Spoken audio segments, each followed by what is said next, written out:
विठ्ठल रखुमाई, श्री देवी शारदा, श्री देव गणेश, सद्गुरु श्री संत सूर्य तुकाराम महाराज, प्रभु श्री रामचंद्र, भगवान श्री गोपाल कृष्ण, श्री महारुद्र हनुमान, महर्षि श्री वेदव्यास, श्रीमद आद्य शंकराचार्य, सद्गुरु श्री ब्रह्मचैतन्य महाराज या सर्वांच्या प्रेरणेनं आणि तुम्हा सर्व मंडळींच्या आशीर्वादानं परंपरेनं आधी गणपतीचं नाव घ्यायला पाहिजे, मग देवीचं घ्यायला पाहिजे. पण विठ्ठल, आपली विठ्ठलाबद्दल काय कल्पना आहे? विठ्ठल हे विटेवरचं परब्रह्म आणि आपण विठ्ठलासमोर बसलेलो आहोत. विठ्ठलाच्या पायाशी, विठ्ठलाच्या प्रेरणेनं आणि विठ्ठलाच्या साक्षीनं, म्हणून तसा काही फरक नसतो. विठ्ठल हे परब्रह्म. तिथे तुम्ही दर्शन घेताना लक्षात आलं असेल की रुक्मिणी जी आहे त्या रुक्मिणीचा जो चेहरा आहे तो सोनेरी, म्हणजे सोन्याचा. कारण रुक्म या शब्दाचा अर्थ सोनं. सोनं, रुक्मिणी म्हणजे पूर्ण सोन्याची, सोन्यासारखी अशी रुक्मिणी. ह्याच्या उलट सत्यभामा म्हणून जी कृष्णाची होती, तिचे वडीलच असे होते, सत्राजित म्हणतात त्यांना, की त्यांच्याकडे रोज कितीतरी म्हणजे मला तर म्हणायचं की कितीतरी ग्रॅम्स, तोळे किंवा 1-1.5 किलोसुद्धा रोज सोनं तयार होत होतं. बाहेरून एवढं सोनं घालून ती आली सत्यभामा. पण सोन्यासारखी असलेली रुक्मिणी ती कृष्णाला, हा कृष्णाचाच अवतार आहे विठ्ठल, त्याला अगदी जवळची. आपण एक सहज कथा मागे बघितली होती की ज्यावेळेला कृष्णाची तुला करण्याचा म्हणजे प्रसंग येतो, एका बाजूला सगळं सोनं घातलेलं आहे आणि दुसऱ्या बाजूला कृष्ण आहे. सुवर्ण तुला, कृष्णाची तुला. तुला म्हणजे तोलणं नाही, कृष्णाचं पारडं खाली ते खालीच. अशा वेळेला तिला अहंकार आहे सत्यभामेला सोन्याचा. सोनं म्हणजे धातू. सोनं हा धातू खूप आहे. सगळ्या राण्यांचं वगैरे सुद्धा आणलं जातं. ही कथा असते ना, ती समजून घेणे तत्व महत्त्वाचं असतं. तत्व. सगळं सोनं इथे घातलं एक, आणि तरीसुद्धा कृष्णाचं पारडं हालतच नाही आहे. अशा वेळेला रुक्मिणी कुठे आहे? तर ती तुळशीला प्रदक्षिणा घालत होती, तुळशीचं स्तोत्र म्हणत होती. दासीने तिला खूण करूनच सांगितलं की असा सगळा प्रकार आहे. तिने आपली उपासना चालू ठेवली आणि तिथे तुळशीला एक पिकलेलं जे पान होतं, येलो आपण म्हणतो, येलो मेटल सोन्यालाही म्हणतात, ते जे पिवळं पान होतं पिकलेलं, ते दासीबरोबर दिलं आणि ते या सोन्याच्या ढिगावर ठेवल्याबरोबर ते खाली आलं आणि हे वरती गेला. कृष्णाची तुला झाली होती. त्यावेळेला कवी काय म्हणतात, संत कवी, की रुक्मिणीने एका तुलसीदलाने गिरिधरासी तुळी येले. फार महत्त्व. गिरिधर, ज्यानी करंगळीवर गिरी, म्हणजे काय शक्ती असेल त्याची, त्यालासुद्धा एका तुळशीच्या पानानं, कारण ते भक्तीचं पान होतं, भक्तिभावाचं पान होतं, तोडलं. बन्सीधर म्हणलेलं नाही, बन्सीधराला काही शक्ती, वासरी धरायला शक्ती लागत नाही, पण गिरिधरासी तुळी येले. तर ती रुक्मिणी मूर्तिमंत. आता रुक्म म्हणजे सोनं ना, हिच्या भावाचं नाव रुक्मी आहे, पण तो सोन्यासारखा वागला का सांगावर? नाही. कृष्णावर हल्ला करून गेला. सगळा आपल्याला तो इतिहास बघायचा नाही आहे. पण यांची उदाहरणं, तुकारामाचा जो हरिपाठ आहे, कितीतरी जणांची नावं त्यांनी सांगितलेली आहेत आणि त्या प्रत्येक नावाचा थोडक्यात आपण इतिहास, संदर्भ वगैरे बघूया. पण आज महत्त्वाचा दिवस आहे तो म्हणजे तुकाराम बीज. बीज म्हणजे द्वितीया, फाल्गुन वद्य द्वितीया, तुकारामाची पुण्यतिथी. पण तुकारामाची पुण्यतिथी म्हणायचं, पण सदैह स्वर्गाला गेले अशी एक आपण म्हणतो दंतकथा. पण लोकांची श्रद्धा आहे ती. आणि काल बघितलं, प्रभात म्हणून जी फिल्म कंपनी होती पूर्वी, त्यांनी जो तुकाराम सिनेमा काढला, त्याच्यात तर तो गरुड येतो, गरुडावर बसतात, आम्ही जातो आमुच्या गावा, आमुचा राम राम घ्यावा म्हणून लोकांच्या मनात घट्ट. आणि तुकाराम काय सांगतात, आम्ही वैकुंठवासी. काल बघितलं ना, आम्ही वैकुंठवासी, आमचा वास कायम वैकुंठात असतो. मग तुकाराम वैकुंठात होते का कायम? वैकुंठाचा आपला अर्थ काय? विगत कुंठा. कुंठा म्हणजे संकुचितपणा. आपण म्हणतो ना, माझी मती कुंठित झाली होती, मला काही सुचतच नव्हतं, असा सगळा संकुचितपणा, सगळा एका अर्थाने स्वार्थ, हे सगळं दूर गेल्याशिवाय वैकुंठ निर्माण होत नाही. वैकुंठ हे विष्णू सहस्रनामातलं विष्णूचं नाम आहे, लक्षात ठेवा. वैकुंठ म्हणजे वैकुंठवासी, म्हणजे देहात असून सुद्धा जो विदेही असतो तो वैकुंठातच असतो. तुकारामाला देहाचं भान किती होतं? एक साधा प्रसंग तुम्हाला सांगतो. एवी तेवी तू डोंगरावर जाऊन विठ्ठल विठ्ठल म्हणत बसणारच आहेस, तेव्हा मला काम आहे तालुक्याच्या ठिकाणी, पण शेताला कणसं आलेली आहेत, पाखरं भरपूर येतात आणि धान्याचा नाश करतील. तेव्हा तू काय कर, तिथे बसायचं, ते मचाणावर बस. मचाण जिथून गोफण वगैरे. आता मचाणावर सुद्धा त्यावेळेला काही चिमण्या वगैरे पाखरं बसलेली होती. तुकाराम ज्या वेळेला गेले त्यावेळेला ती उडून गेली. तुकारामाच्या मनात कोणता विचार यावा की देवा, या पाखरांना सुद्धा माझी भीती वाटावी, म्हणजे इतका मी वाईट आहे, पाखरं सुद्धा उडून गेली. ते काही नाही, जोपर्यंत ही पाखरं निर्भयपणे माझ्या अंगा खांद्यावर येऊन बसत नाहीत तोपर्यंत माझी भक्ती अपुरी आहे.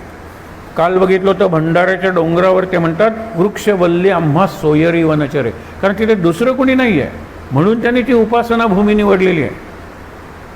कुणी येत नाही तिकडे. वृक्षवल्ली वनचरे हीच आमची सोयरी. आज काय म्हणतात की चिमण्या घाबरून जाव्यात म्हणून असे विठ्ठल विठ्ठल त्यांची समाधीच लागली, आणि मग त्यांच्या पागोट्यावर चिमण्या येऊन बसल्या, खांद्यावर बसल्या, मग त्यांना खूप बरं वाटलं. बाकीची पाखरं काय शेतातले दाणे खातच होती कणसातले, राखायला ठेवलं होतं, तर यांनी रक्षण कोणाचं केलं? पाखरांचं केलं एका अर्थाने. ज्या वेळेला तू येतो तो म्हणतो सत्यानाश झाला, मी तुकाला उगीच इथे तुक्याला बोलवलं. तो म्हणतो हे बघ, मला मनात हा विचार आला, आणि या निसर्गातल्या छोट्या छोट्या जीवांशी सुद्धा मी जर एकरूप होऊ शकत नाही.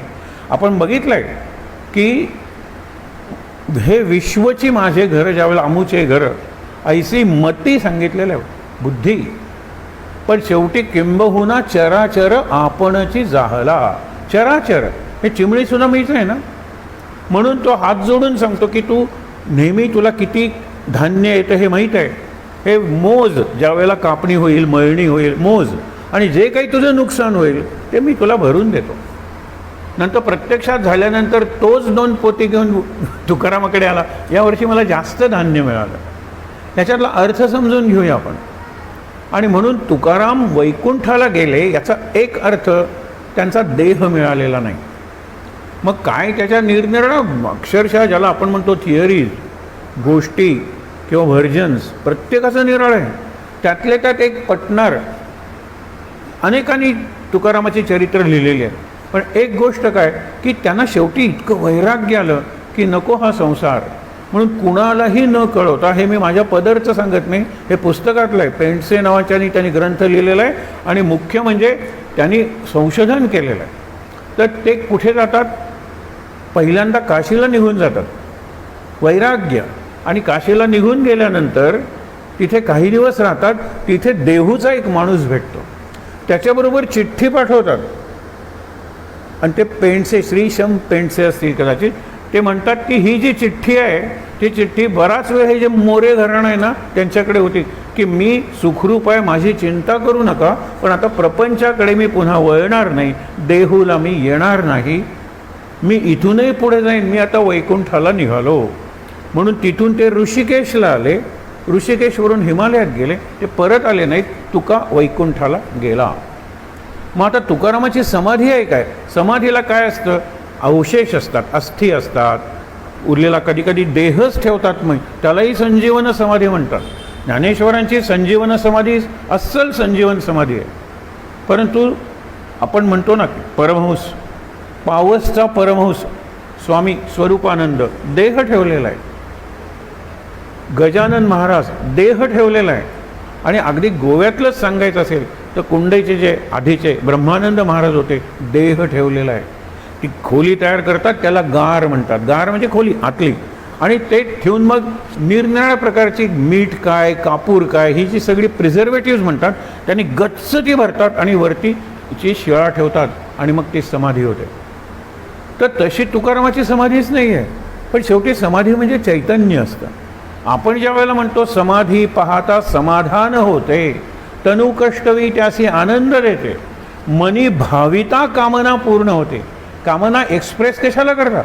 सुरुवातीला म्हणायचं तू सर्वज्ञ आहेस पांडुरंगा, तू सर्व शक्तिमान आहेस, तू सर्व व्यापी आहेस, तू सर्वज्ञ आहेस, मुख्य म्हणजे सर्व साक्षी आहेस. मग पास ना, मग मनात काहीतरी त्याला सांगा, त्याला कळत का नाही? मनी भाविता कामना पूर्ण होती, नमस्कार त्या ब्रह्मचैतन्य मूर्ती आपण म्हणतो. म्हणून लक्षात घेऊया की तुकारामाचं वैकुंठ गमन हे देहाच्या पातळीवर आपल्याला प्रत्येकाला जायचं आहे. कोणी जाळतात, कोणी पुरतात, कोणी देहच साधू पुरुषांचा तसा ठेवतात. 2 समाधी मी तुम्हाला सांगतो. आपले ब्रह्मानंद महाराज आहेत, ते कागवाडला नवबागला त्यांनी सांगितलं होतं की ज्या क्षणी माझा देह मी ठेवेन त्या क्षणी त्याला जलसमाधी द्या. आणि मग जलसमाधीचा जो सोहळा झाला त्याला किती शेकडो हजारो लोक होते. कृष्णा नदीत केलं, कारण मी गेल्यानंतर माझ्या देहाचा उपयोगसुद्धा हे जलचर जे आहेत ना, विशेषतः मासे वगैरे, त्यांना झाला पाहिजे. वरदानंद भारती म्हणून आहेत उत्तर काशीला, फार चांगले लेखक, दासगणू महाराजांचे शिष्य वरदानंद भारती म्हणजे अनंतराव आठवले. तर त्यांनी ज्या वेळेला तिथे समाधी घेतली त्यांनी हेच सांगितलं, जलसमाधी. आणि त्यांच्या कुडीत प्राण होता त्यावेळेला, आणि म्हणून इतके लोक जमले ते सगळं बघायला. आणि ती अशी काठ तयार करतात, जशी आपली तिरडी असते तशी, त्याला खाली मडकी लावतात उलटी, आणि त्यामुळे ते तरंगतं. जात राहते ती. एखादा खडक आला आपटली, एखादा भोवरा आला गरगर फिरली, खाली गेली आणि झाली ती जलसमाधी. शंकराचार्यांची आहे ना ती हिमसमाधी आहे. केदारनाथला सांगितलं माझ्या मागून कोणी यायचं नाही आहे, आपली ही शेवटची भेट आहे, आता मला काळ आणि ज्ञान हे 2 त्यांच्याचसारखे दिसणारे त्यांच्या उजव्या आणि डाव्या बाजूला होते. आपल्याही असतात, आपल्याला दिसत नाहीत, ते फक्त त्यांना दिसत होते. ज्यावेळी त्यांना ब्रह्मज्ञान झालं त्यावेळेला जो ज्ञानपुरुष होता तो त्यांच्यात, त्यांनी ज्ञान आत्मसात केलं ना, तो त्यांच्या आत्मसात, इंटरनलायझेशन म्हणतो ना, तो त्यांच्या आत गेला. पण काळ राहिला ना. अवघं 32 वर्षांचं आयुष्य त्यांना मिळालं, पण सतत त्यांना स्मरण होतं की काळ संपतोय, आयुष्य संपतंय. आपण सुद्धा विचार करायला पाहिजे की 22 साल नुकतं सुरू झालं आणि हा म्हणतात 3रा महिनासुद्धा अर्धा संपला, अर्ध्यापेक्षा जास्त. विचार करायला पाहिजे काय फास्ट. आणि तुकारामाच्या अभंगातली एक ओळ, दिवस कसा येतो आणि कसा संपतोय कळत नाही. आणि हरीचं नाम घ्यायला तुम्ही कुणासाठी थांबलाय, कुठला मुहूर्त तुम्ही पाहताय? आणि चांगल्या कामासाठी मुहूर्ताची गरज नसते, आणि सगळ्यात चांगलं काम हे हरीचं नाम. आणखीन एका समाधीबद्दल सांगायचं आहे, अलीकडच्या काळातली समाधी आहे. त्यावेळेला प्रचंड त्याच्यावर वादविवाद झाले होते. विज्ञानानंद स्वामी म्हणून लोणावळ्याचे, त्यांचं संस्था आहे, त्याचं नावच आहे रेस्ट न्यू वे. रेस्ट म्हणजे रिलॅक्स. तुम्हाला विश्रांती पाहिजे ना, नव्या पद्धतीनं तुम्ही विश्रांती घ्या, विश्रांती घेऊ शकता. आणि तिथे प्रयोग असतात. मनशक्ती नावाचं त्यांचं मासिक आहे, त्याच्यात हे सगळ्या प्रयोगाची माहिती असते. आणि त्यांची मोठी त्यांना स्वामी विज्ञानानंदच नाव घेतलं होतं, तर त्यांनी ते सगळं करतात. एक या आपल्या विषयाच्या संदर्भात जर सांगायचं असेल तर तुम्हाला 2 तास आहेत, 3 तास आहेत, लोणावळ्याला तुम्ही गेलेले आहात, तर तुम्ही त्या इन्स्टिट्यूटमध्ये जा. आणि ते सगळं तिथे निरनिराळे ग्राफ्स असतात. 3 महत्त्वाचे ग्राफ्स लक्षात ठेवा. एक EEG असतो, इलेक्ट्रो एन्सेफॅलोग्राफ मेंदूचा, ECG असतो, कार्डिओग्राफ हृदयाचा, आणि मायोग्राफ असतो तो प्रत्येक स्नायूचा. आणि ते म्हणतात तुम्ही विश्वास असो किंवा नसो, शांत बसा, कुठल्याही देवाचं नाव घ्यायची गरज नाही आहे, पण कुठेतरी आपलं जे ब्रीदिंग आहे ना, श्वसन, त्याच्यात एक रिदम म्हणजे एक लय आणा, एक ताल, रिदम. आणि शांत 15 मिनटं, अर्धा तास, तास. आणि आधीचं तुमचं ज्याला आपण एंट्रन्स बिहेवियर म्हणतो, ती सगळी रीडिंग्स घेतलेली असतात. आणि अगदी नास्तिक माणूससुद्धा त्यांनी ज्या थोड्या इन्स्ट्रक्शन्स देतात त्याप्रमाणे जर बसला शांत, तर त्याच्यानंतर 3 महत्त्वाचे आपले पॅरामीटर्स, आपली नाडी, आपले हार्टबीट्स आणि आपलं टेम्परेचर, प्रेशर, ब्लड प्रेशर, हृदयाचे ठोके, नाडीचे ठोके, ह्याच्यात एक प्रकारचे असे सुंदर मेलडी ज्याला म्हणतो ना, तसे आलापी असते, सुंदर ग्राफ तयार होतो. सुरुवातीचा ग्राफ इरेग्युलर आहे, त्याला टोकं आहेत, खाली सुंदर तयार होतो. जितकी तुम्ही जास्त कराल तितकं, आणि मग तुमचा जर विश्वास आहे त्या शक्तीवर, तर त्या शक्तीचं नाम घ्या तुम्ही. त्या शक्तीवर तुम्ही कॉन्सन्ट्रेशन म्हणजे एकाग्र असं चित्त करा. मुख्य म्हणजे काय, मनात त्याची पूजा करा, मानस पूजा. हे आता चौथी लाट वगैरे यायची वगैरे आपण म्हणतोय. देहाच्या इम्युनिटीबद्दल आपण खूप विचार केला, लसीकरण झालं. मला एका वर्तमानपत्रातला शब्द आवडला, इतकी माणसं लसवंत झाली. लसवंत, जशी श्रीमंत होतात ना, पुण्यवंत, यशवंत हो, जयवंत हो, लसवंत झाले. म्हणजे शरीराच्या इम्युनिटीबद्दल आपण काळजी घेतलेली आहे, मनाच्या इम्युनिटीबद्दल लगेच मनाचा तोल जातो, लगेच भय निर्माण होतं, लगेच माझ्या मनाची अस्वस्थ अशी अवस्था होते की ती स्वस्थ होण्यासाठी मला खूप प्रयत्न करावे लागतात. म्हणून त्याच्यासाठी हरिमुखे म्हणा, हरिमुखे म्हणा. त्याचं काय मानसशास्त्र आहे, त्याचं काय शरीरशास्त्र आहे आपण बघणार आहोत तुकारामाच्या अभंगाच्या संदर्भात. आणि फार संत आहेत ना, संत हे सायंटिस्टच आहेत, मनाचे डॉक्टर्स आहेत. संत हे मनाचे डॉक्टर्स आहेत. एक गमतीदार उदाहरण आपण पाहिलं ते या संदर्भात पाहण्यासारखं आहे की एक डॉक्टर निवृत्त झाले आणि गोंदवल्याला गेले आणि म्हणाले की मी रामासमोर आणि तुमच्या मांडीवर मरायला आलोय. महाराजांना सांगितलं हे फार सुंदर मरण आहे. माझे जो देव आहे, आराध्य देव, त्याच्यासमोर आणि माझे जे गुरु आहेत त्यांच्या मांडीवर. मुक्तच की, मुक्त झाला तो. तर महाराज म्हणाले काय योग आहे ते बघूया. नंतर महाराजांच्या लक्षात आलं रोज एक इंजेक्शन घेत आहेत. त्यांनी विचारलं रोज इंजेक्शन, हा किती दिवसांचा कोर्स आहे? ते म्हणाला मरेपर्यंत, कारण इन्शुलिनचं इंजेक्शन आहे आणि त्यांना डायबिटीस झाला होता. महाराज म्हणाले बापरे, म्हणून तुम्ही जरा चिंतित असे दिसता मला. मी तुम्हाला एक इंजेक्शनचा कोर्स सुचवला तर देवाने आपल्याला 2 दंड दिलेले आहेत. एका दंडावर तुम्ही घेता ते इंजेक्शन घ्या आणि दुसऱ्या, महाराज दंडावर म्हणले नाही, 7 महिन्याचा कोर्स आहे म्हणाले. 7 महिने म्हणजे 210 दिवस, 205 मनाचे श्लोक. हे माझी इंजेक्शन्स आहेत, मनाला इंजेक्शन्स आहेत. म्हणून मी दंड शब्द वापरला नाही. रोज एक श्लोक वाचायचा सकाळी, त्याचा अर्थ लक्षात घ्यायचा. समजलं नाही तर आम्ही आहोतच की हो, पण तो जगायला सुरुवात करायची. प्रभाते म्हणी रामचिंतित जावा. काय अवघड आहे याच्यात? रामाचं चिंतन करायचं. तुकाराम सुरुवातीला हेच सांगतात, पुढे वैखरी राम आधी वदावा. पहिल्यांदा चिंतन, प्रातस्मरामी हृदय संस्फुरद आत्मतत्वम. शंकराचार्य म्हणतात सकाळी उठल्यानंतर माझ्या आत सतत स्फुरण पावत असलेलं आत्मतत्व त्याचं स्मरण करा. नंतर भजन पूजन करा. कशाचं? की हा सगळा जो परमात्मा आहे त्याचा एक मी भाग आहे. वचसा आगम म्हणजे वचसा वर्णन तुम्हाला करून सांगता येणार नाही. आणि नंतर वदामी नमामी. कुणाला? हा बालार्क सूर्य उगवलेला आहे ना, त्या उगवत्या सूर्याला नमस्कार करा. आता किती जणांना नमस्कार करायला सांगितलंय तुकारामांनी आणि किती जणांना नमस्कार केलेला आहे आणि त्यांच्या स्मरण मात्रे उद्धरून जाल सांगितलेलं आहे. हे कसलं स्मरण आहे बघा विचार करून. आपण पाहणार आहोत ते. आपल्याकडे चातुर्मासाच्या पुस्तकात सुद्धा प्रातस्मरण नावाचा एक भाग असतो. त्याच्यात पहिल्यांदा तुम्ही पंचमहाभूतांना नमस्कार करा. नंतर तुम्ही तुमच्या, आपण म्हणतो ना मी कोण आहे आणि कोण नाही, मी 5 इंद्रिय नाही, चला त्यालाही नमस्कार करा, कारण नाही आहे. असं करत करत आत्मतत्व. मग नद्या आहेत, सागर आहेत, अरण्य आहेत, पर्वत आहेत, नगरी आहेत, त्या सगळ्याला नमस्कार करा. राजांना नमस्कार करा, ऋषींना नमस्कार करा, संतांना नमस्कार करा, पराक्रमी वीर पुरुषांना नमस्कार करा. हे सगळं तुकाराम सांगतायत आणि त्याला ते हरिपाठ म्हणतात. बघा तुम्ही विचार करून. आणि म्हणून डॉक्टर म्हणाले की मनाचं इंजेक्शन हा प्रकार नवीन आहे, पण एक 7 महिन्यात कशाला, 2-3 महिन्यात त्यांच्या मनाची एवढी तयारी झाली. ते म्हणाले इन्शुलिनचं इंजेक्शन घेतलं नाही तरी चालेल. नाही म्हणाले, देहाचे औषधं चालू ठेवा तुम्ही. मन तुमचं जास्त भक्कम झालं पाहिजे, सामर्थ्यवान झालं पाहिजे, शक्तिमान झालं पाहिजे. आणि ज्याचं मन शक्तिमान आहे तो बाकीच्या सगळ्या गोष्टी, मग कॅन्सर असू दे किंवा एड्स असू दे किंवा कोविड असू दे, आरामात घेतो, काही हरकत नाही. व्हायचंच देहाला काहीतरी, पण मरण्यापूर्वी मी मरणार नाही. हे मरण्यापूर्वी हजारो वेळा लोक मरतात, भ्याड असतात ते, भित्रे असतात ते. मी एकदाच मरणार आहे. म्हणतात ना, the valiant dies but once and a coward dies 100 times a day. 100 वेळा मरतो.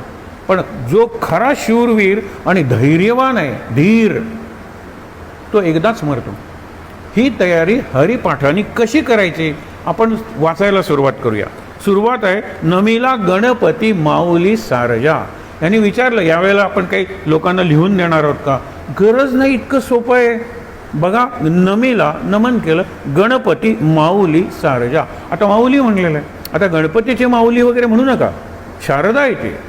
आणि शारदा जी आहे ती आपण ब्रह्मदेवाशी जोडलेली आहे. ब्रह्माणी म्हणतात तिला, ब्रह्मदेवाची शक्ती आहे. सरस्वती, शारदा. आता शारदा आणि सारदा एकच शब्द आहे, सार देणारी शक्ती. प्रत्येक गोष्टीतलं सार घ्या तुम्ही आणि काय टाकून द्या, फोलकट भुसा ते टाकून द्या. अमृतबिंदू किंवा ब्रह्मबिंदू उपनिषद नावाचं एक छोटं उपनिषद आहे. त्याच्यात वाचन कसं करा तुम्ही, सार कसं घ्या बुद्धीच्या पातळीवर. एवढी आपल्याला सार पाहिजे तर आपण चाळणीतून चाळून घेतो, कोंडा बाजूला टाकतो, पीठ घेतो, सुपात करतो, दाणे ठेवतो, ते भूस असतं ते काढून टाकतो, सार. आणि नवनीत हे सार आहे. पाण्यात जर दूध मिसळलं तर दुधाचं सत्व कमी होतं, दुधाची शक्ती कमी होते. पण तेच दूध तापवून, विरजण घालून, दही घुसळून जर लोणी आलं वरती, सार आहे ते सार, नवनीत. ते आता पाण्यात टाकलं तर काही परिणाम होत नाही. पण एवढी तपश्चर्या नको का करायला? दूध घ्यायला पाहिजे, तापवलं पाहिजे, थंड करायला पाहिजे, कोपऱ्यात ठेवलं पाहिजे, विरजण घातलं पाहिजे. हे सगळं जे आहे ना, ती साधनेची पद्धती आहे. आणि म्हणून विचार करा, सारदा सार देणारी. समर्थाने आपल्याला भूत असावे पाठांतर, कंठी धरावे ग्रंथांतर. ग्रंथाचं जे अंतरंग आहे ना, ते माहीत पाहिजे. नुसतं वाचना, ग्रंथामागून ग्रंथ वाचले आणि एका ग्रंथाचं जर मध्यवर्ती कल्पना सांगायला, ती सांगता येत नाही. म्हणून भूत असावे पाठांतर, पण कंठी धरावे ग्रंथांतर, ग्रंथाचं अंतरंग. तुकाराम हाच विषय पुन्हा सांगतात. आता गुरुराजा दंडवत. तिघांना वंदन केलेलं आहे सुरुवातीला, गणपती, सरस्वती आणि गुरुराजा. त्यांना नमन केलेलं आहे. नमन, नमन या शब्दाचा अर्थ आहे इतकं शरण जायचं की आता माझं मन माझं उरलेलं नाहीये. पूर्वी सिनेमातलं एक गाणं होतं की माझी न मी राहिले, तुझला नाथा सर्व अर्पिले. हे नाथा म्हणजे ते नाथ म्हणजे पतीला म्हणत असेल, पण हा आपला नाथ नाही का? मी नमस्कार करतो, माझं सर्व तुला अर्पण करतो, आता माझं काहीच राहिलेलं नाही. याला न मन म्हणतात. नमन काय नुसतं नाही, पण दंडवत म्हणजे पुढचाच आहे प्रकार. दंड म्हणजे काठी धरलेली हातात, आणि त्याचा जर आधार काढला तर काठी कुठल्याही दिशेनं पडेल. तसा माझा गुरु हा माझा पूर्ण आधार आहे. तो जर समोर आला तर काठी जशी पडते तसा दंडवत म्हणजे दंडासारखा मी पडतो, नमस्कार घालतो. गुरुला तसा नमस्कार केला पाहिजे. गुरुच्या आता एक लक्षात ठेवा, हे मिसप्रिंट आहे का? नाही. यमक जोडण्यासाठी केलं आहे का? तर नाही. एक त्याला अर्थ आहे की गुरुराया चरणी मस्तक ठेविला. आपण मस्तक ठेविले म्हणतो ना, मस्तक ठेविला आपुल्या स्तुतीला. आता लासाठी ला आहे का? नाही आहे. आपण बघा, ज्या ज्या स्थळी हे मन जाय माझे, मी ठेवितो मस्तक ज्या ठिकाणी. काही स्त्रिया म्हणतात मी ठेविते मस्तक ज्या ठिकाणी. असं काही ग्रामर आहे का होते? पुल्लिंग स्त्रीलिंग. मी ठेवितो मस्तक म्हणजे माझा अहंकार. अहंकार हा पुल्लिंग आहे. हे तेच म्हणतात, मी माझा अहंकार तुझ्या चरणी ठेवलेला आहे. आणि आपुल्या स्तुतीला द्यावी मती. मती म्हणजे बुद्धी. हे सगळीकडे हीच प्रार्थना असते. सरस्वतीची मला स्तुती करायची आहे, मला बुद्धी कोण देणार आहे? सरस्वतीच बुद्धीची देवता आहे. म्हणून सरस्वतीला प्रार्थना करायची की हे शारदे, मला बुद्धी दे, कारण मला तुझी स्तुती करायची आहे. तिच्याशिवाय शक्यच नाही.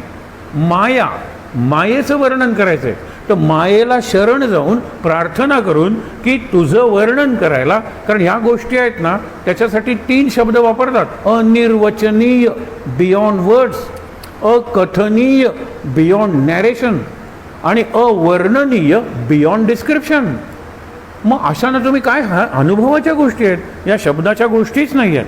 म्हणून गुरुराया चरणी मस्तक ठेविला, आपुल्या स्तुतीला द्यावी मती. गुरुराया तुझ ऐसा नाही सखा. मी रामाचा दास.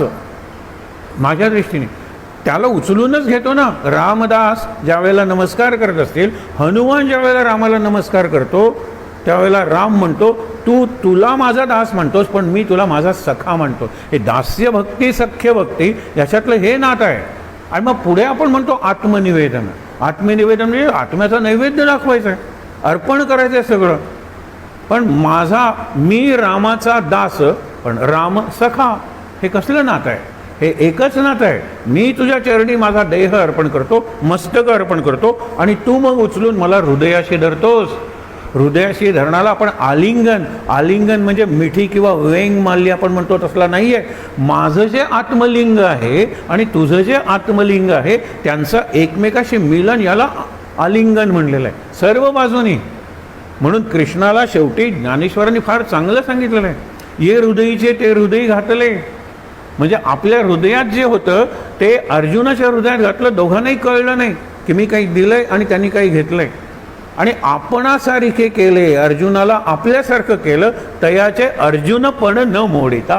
हे शिकलं पाहिजे ना. अर्जुनाला अर्जुनच ठेवलं, पण त्याला आपल्यासारखं बनवलं. म्हणजे आपली सगळी शक्ती, ज्याला शक्तिपात म्हणतात, मराठीतला शक्तिपात म्हणजे वीकनेस, आजारानंतर येत होतं, पण संस्कृतमधला अध्यात्मातला शक्तिपात म्हणजे ट्रान्समिशन ऑफ शक्ती. हे लक्षात ठेवा. शक्तीला इंग्रजीमध्ये शब्द नाही आहे, हे एनर्जी, पॉवर, स्ट्रेंथ हे सगळे आहेत ना, फिजिक्समधले शब्द आहेत. त्याच्या पलीकडे चैतन्याचा प्रांत सुरू होतो, त्याच्या पलीकडे अध्यात्म सुरू होतं. आणि अध्यात्मात बुद्धी म्हणते मी इथपर्यंत आहे, इथून पुढचा भाग अनुभवाचा आहे, आणि तिथे निराळीच तत्व उपयोगी पडणार आहे, ज्याला तुम्ही आनंद तत्व म्हणा, मुक्ती म्हणा, समाधी म्हणा, शांती म्हणा, मनाची स्थिरता म्हणा. हे निराळ्या गोष्टी आहेत, बुद्धीलाच फक्त ते समजणार नाही आहेत. म्हणून इथे काय म्हणता, गुरुराया तुझं ऐसा नाही सखा, कृपा करुनी रंका धरी हाती. रंक, मी गरीब आहे, मग गरीबावर तू दया करतोसच, ठेव. तुका म्हणे माता पिता गुरु बंधू, आपण त्वमेव माताचे पिता त्वमेव, हे सगळं आहेत. तुझी कृपा सिंधू पांडुरंगा. हे सिंधू, सागर हे जे म्हणलेलं आहेत ना, आणि अर्णव हे शब्द नेहमी येतात. अकारण कृपा सिंधू, अकारण. आपण जी करतो ना एखाद्यावर कृपा, दया, काहीतरी कारण असतं. आत्ता त्याला करा मदत, कारण आपल्याला अडचणीच्या वेळेला तो उपयोगी पडेल. म्हणजे काहीतरी कारण आहे, काहीतरी अपेक्षा आहे. अकारण दया सिंधू, अहेतुक कृपा सागर, दयार्णव. आपण जे शब्द वापरतो ते तेच वापरलेले आहेत. तुझी कृपा सिंधू पांडुरंगा. सुरुवात तर सुंदर झालेली आहे, सोपी झालेली आहे. पहाटेच्या प्रहरी म्हणा हरी हरी. आपल्याला हे गाणंही माहीत आहे, पहाटेच्या प्रहरी म्हणा हरी हरी हरी. आता पहाटेचा प्रहर आहे ना, तो फार महत्त्वाचा आहे. पूर्वी कथा अशा सुरू व्हायच्या, पंच उषक्काली.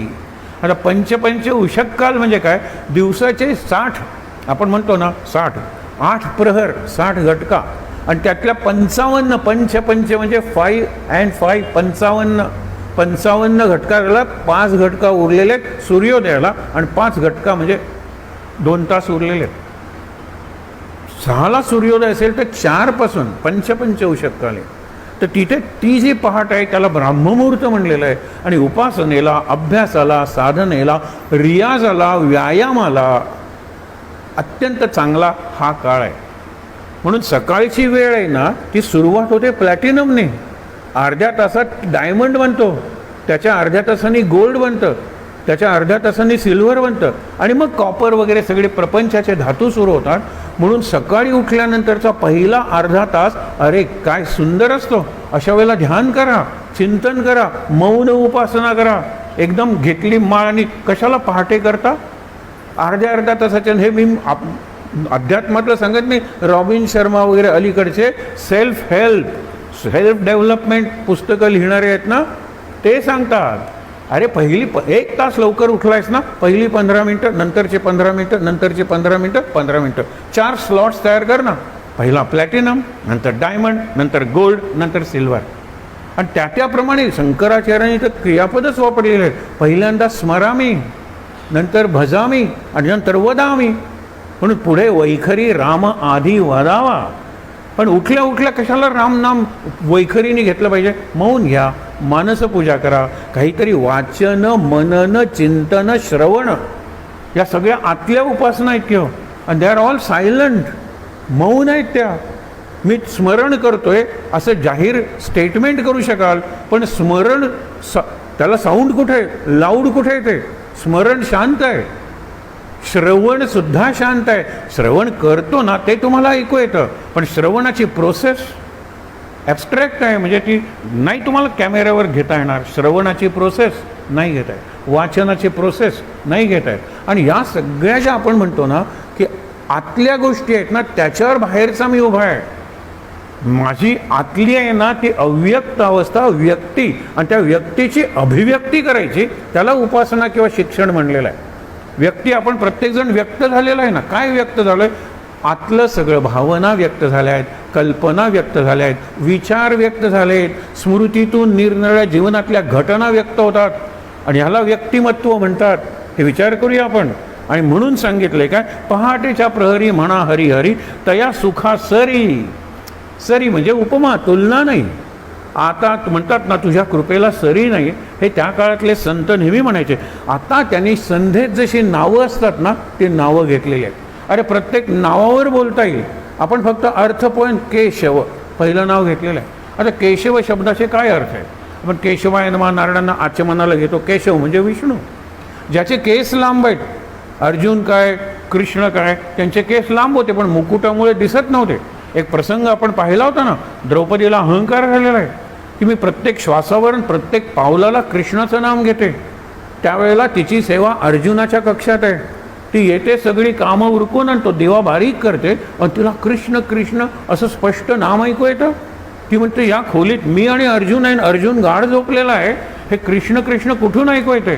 ती दिव्याची ज्योत परत मोठी करते आणि त्या कृष्ण कृष्णाच्या रोखाने जाते. आणि नंतर लक्षात येतं अर्जुन शांत झोपलाय, मंचकाच्या एका कडेवर त्याचं डोकं आहे, कडेवर म्हणजे एज ज्याला म्हणतात ते, आणि खाली केस सोडलेले आहे, त्या केसातून कृष्ण कृष्ण ऐकू येते. म्हणजे त्या अवस्थेत सुद्धा, ज्याला आपण सुषुप्ती म्हणतो, बाहेरचं भान नसतं, अशात सुद्धा त्याच्या शरीरात कृष्ण कृष्ण, ज्याला आपण स्पंदनं म्हणतात, अखंड चालू आहेत आणि ते पुढे मावत नाहीत आणि ते बाहेर पडतात. अहंकार होता तिला. म्हणून अर्जुना कृष्णाचा सखा आहे, अर्जुना कृष्णाचा बहिष्ठर प्राण आहे. अर्जुनाला कृष्णाशिवाय जगताच येत नाही. ज्यावेळेला कृष्णाचा सारथी दारुक हस्तिनापूरला निरोप घेऊन येतो की अर्जुनाने सगळ्या युधिष्ठिरा सगळ्यांना सांगतो पांडवांना की मी हा निरोप देतोय, त्यावेळेला कृष्णाने हे जग सोडलेलं आहे, वैकुंठाला गेलेला आहे तो आपल्या परमधामाला. त्यावेळेला अर्जुनाची अवस्था कशी होते? पूर्वी अशा रबराच्या किंवा फुगा भरून हवा भरलेली खेळणी असायची, साधी पिन जरी लावली किंवा फुग्याला फुसून सगळं निघून जातं. अर्जुन मटकन खाली बसला. एवढंच नाही आहे, अर्जुनासाठी निरोप आहे. हे अर्जुनाला काय सांगितलंय? तू जा द्वारकेत, द्वारका बुडणार आहे. आपण द्वारकेचं चिंतन करणार आहोत आजच, कारण सप्तपुरी सांगितलेलं आहे, त्याच्यात द्वारका ही एक नगरी आहे. स्मरण करा. म्हणजे कशाचं स्मरण करायचं? काल आपण द्वारकेचा एक अर्थ बघितला होता, गेटवे. द्वार म्हणजे गेट आहे, आणि it is Dwarka is not gateway of India, it is gateway of myself within. If I want to enter within, that is the gateway. आणि if I want to come out, मला बाहेर यायचं आहे प्रपंच करायला, तीच द्वारका आहे. आणि मला आज जायचं आहे शांतपणे स्वतःचा विकास करायला, तीच द्वारका आहे. हे लक्षात घ्या. म्हणून इथे काय सांगितलेलं? केशव. शव म्हणजे प्रेत की हो. विचार करा. आपण हा विचार, केश मोठे आहेत कृष्णाचे वगैरे किंवा एखाद्या स्त्रीचे असतात, तो केश, पण केशव आणि शव म्हणजे व्यक्ती आहे एका अर्थाने, बॉडी, देह आहे. कावळे ज्या वेळेला बसतात त्यावेळेला प्रेत वाहून येतात ना, अर्धी प्रेत जाऊन गंगेत टाकायची. ही अगदी परवापर्यंत परंपरा होती. आता जरा गंगा स्वच्छ झालेली आहे, पण लक्षात एक केशव केशव, कुठले प्रेत दिसत नाही आहे, तुला दिसतंय का बघ, अशी कावळे एकमेकात म्हणत असतात. आणि जे लोक व्यवसाय करतात त्यांना सुद्धा प्रेत अंत्यसंस्कारासाठी हवं असतं. केशव केशव, प्रेत कुठे, प्रेत कुठे. आणि त्याच वेळेला त्या गंगेच्या काठी बसलेला एखादा साधू, केशवाय नमः, केशवा, सर्व आपण म्हणतो ना, सर्व देव नमस्कार केशवम प्रतिगच्छति. हा केशव विष्णू आहे आणि तोच विठ्ठल आहे, पांडुरंग. पुढे वामन म्हणलेलं आहे. वामन हा बटू, द्वार्फ, ज्याला होमो हॅबिलिस, माणसाच्या एकंदर प्रगतीत एक अशी स्टेज होती की माणूस शॉर्ट होता, हळूहळू त्याची उंची वाढत गेली आणि ती प्रोसेस अजूनही चालू आहे.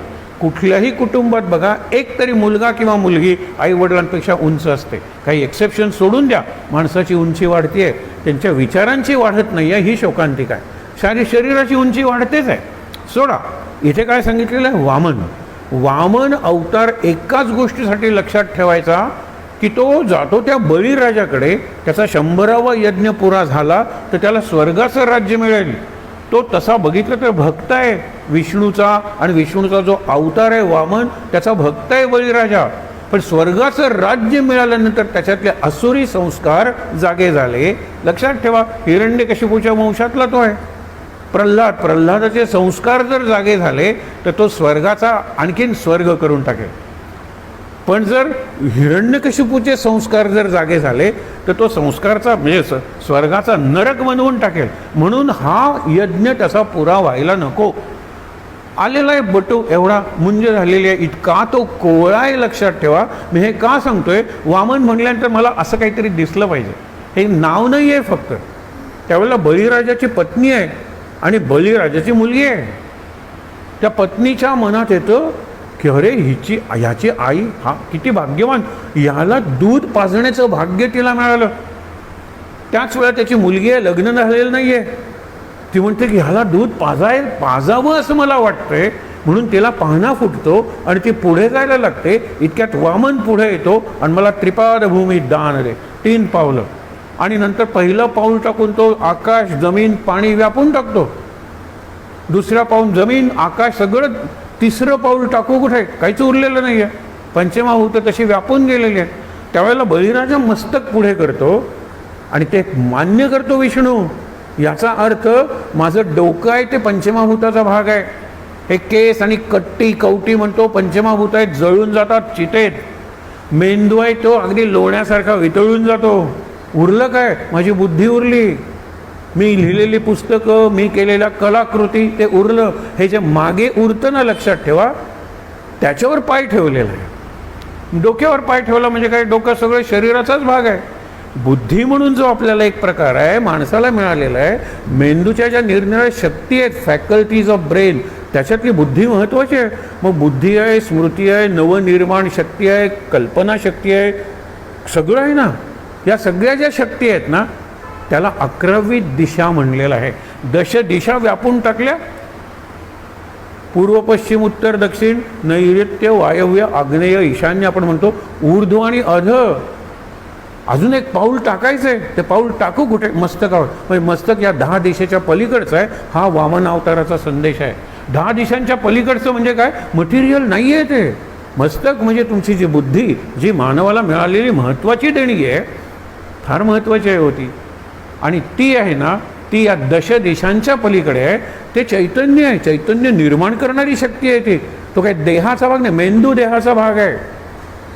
पण माझी बुद्धी, अरे मेंदूचं असं कार्य आहे की मी कुठे आत बाहेर सगळीकडे बुद्धी कार्य करू शकते. हा अर्थ आहे. वामन म्हणल्यानंतर मला हे सगळं दृश्य दिसलं पाहिजे. मग ते शुक्राचार्य वगैरे सगळं बघायला नको. त्याच्यानंतर नारायण नाव आहे. नारायणाचे आपण 2 अर्थ बघितलेले आहेत. नर आणि त्याचं अनेक वचन नार आहे. रस आणि त्याचं अनेक वचन रास आहे, ज्याला रासलीला म्हणतो. सर्व रसांचं एका अर्थाने दर्शन, प्रदर्शन आणि अनुभव घेतलेला आहे. दिव्य आहे. तो नाच नाही आहे, ते नृत्य आहे. आणि म्हणून रस अनेक वचन रास. म्हणजे आपण म्हणतो करुण रस आहे, हास्य रस आहे, शृंगार रस आहे, वीर रस आहे, अरे बिभत्स सुद्धा रस आहे. हे सगळे रस आहेत या रासलीला. तसेच हे नर एक माणूस आणि मानव जात म्हणजे नार, आणि अयन म्हणजे घर. नार सगळी मानवजात हे ज्याचं घर आहे. ईश्वर सर्व भूतानां हृद्देशे अर्जुन तिष्ठती. प्रत्येक भूत म्हणजे निर्माण झालेला, फक्त माणूस नाही, अरे कण सुद्धा, त्या कणाला सुद्धा हृदय आहे. आपण इलेक्ट्रॉन्स वगैरे शब्द वापरतो, त्याला सुद्धा हृदय आहे. आणि ते माझं निवासस्थान आहे, अर्जुनाला सांगितलेलं आहे. आणि म्हणून तो नार अयन. आणि दुसरं नार म्हणजे पाणी. त्या पाण्याच्या क्षीरसागराच्या तळाशी तो शेषशाही भगवान विष्णू नारायण. नार म्हणजे पाणी. पाणी हे ज्याचं घर आहे, हा अर्थ आहे. मग ते म्हणत तुम्ही जर नाम स्मरण केलं ना, तर ते विष्णूचं स्मरण होतं. ते सर्व घटाघटात असलेल्या घटस्थ अशा परमेश्वराचं आहे, त्या शक्तीचं दर्शन होतं. पुढचं सांगितलेलं विष्णू. विष म्हणजे प्रवेश करणे. आणि अणू म्हणजे काय? अरे आपण कितीदा तरी हा विषय बघितला. अणू, रेणू, विषाणू, कीटाणू, जीवाणू आणि स्थाणू. याच्यात जे तत्व आहे त्याला विष्णू तत्व म्हणलेलं आहे. विष्णू म्हणजे देव वगैरे ही आपण चित्र तयार केली. आपल्या उपासनेसाठी विशेषतः सामान्य माणसांच्या प्रारंभिक उपासनेसाठी मूर्ती तयार केल्या, मूर्ती पूजा तयार केली, निरनिराळे उपचार तयार केले. सगुण वाईट आहे का? नाही.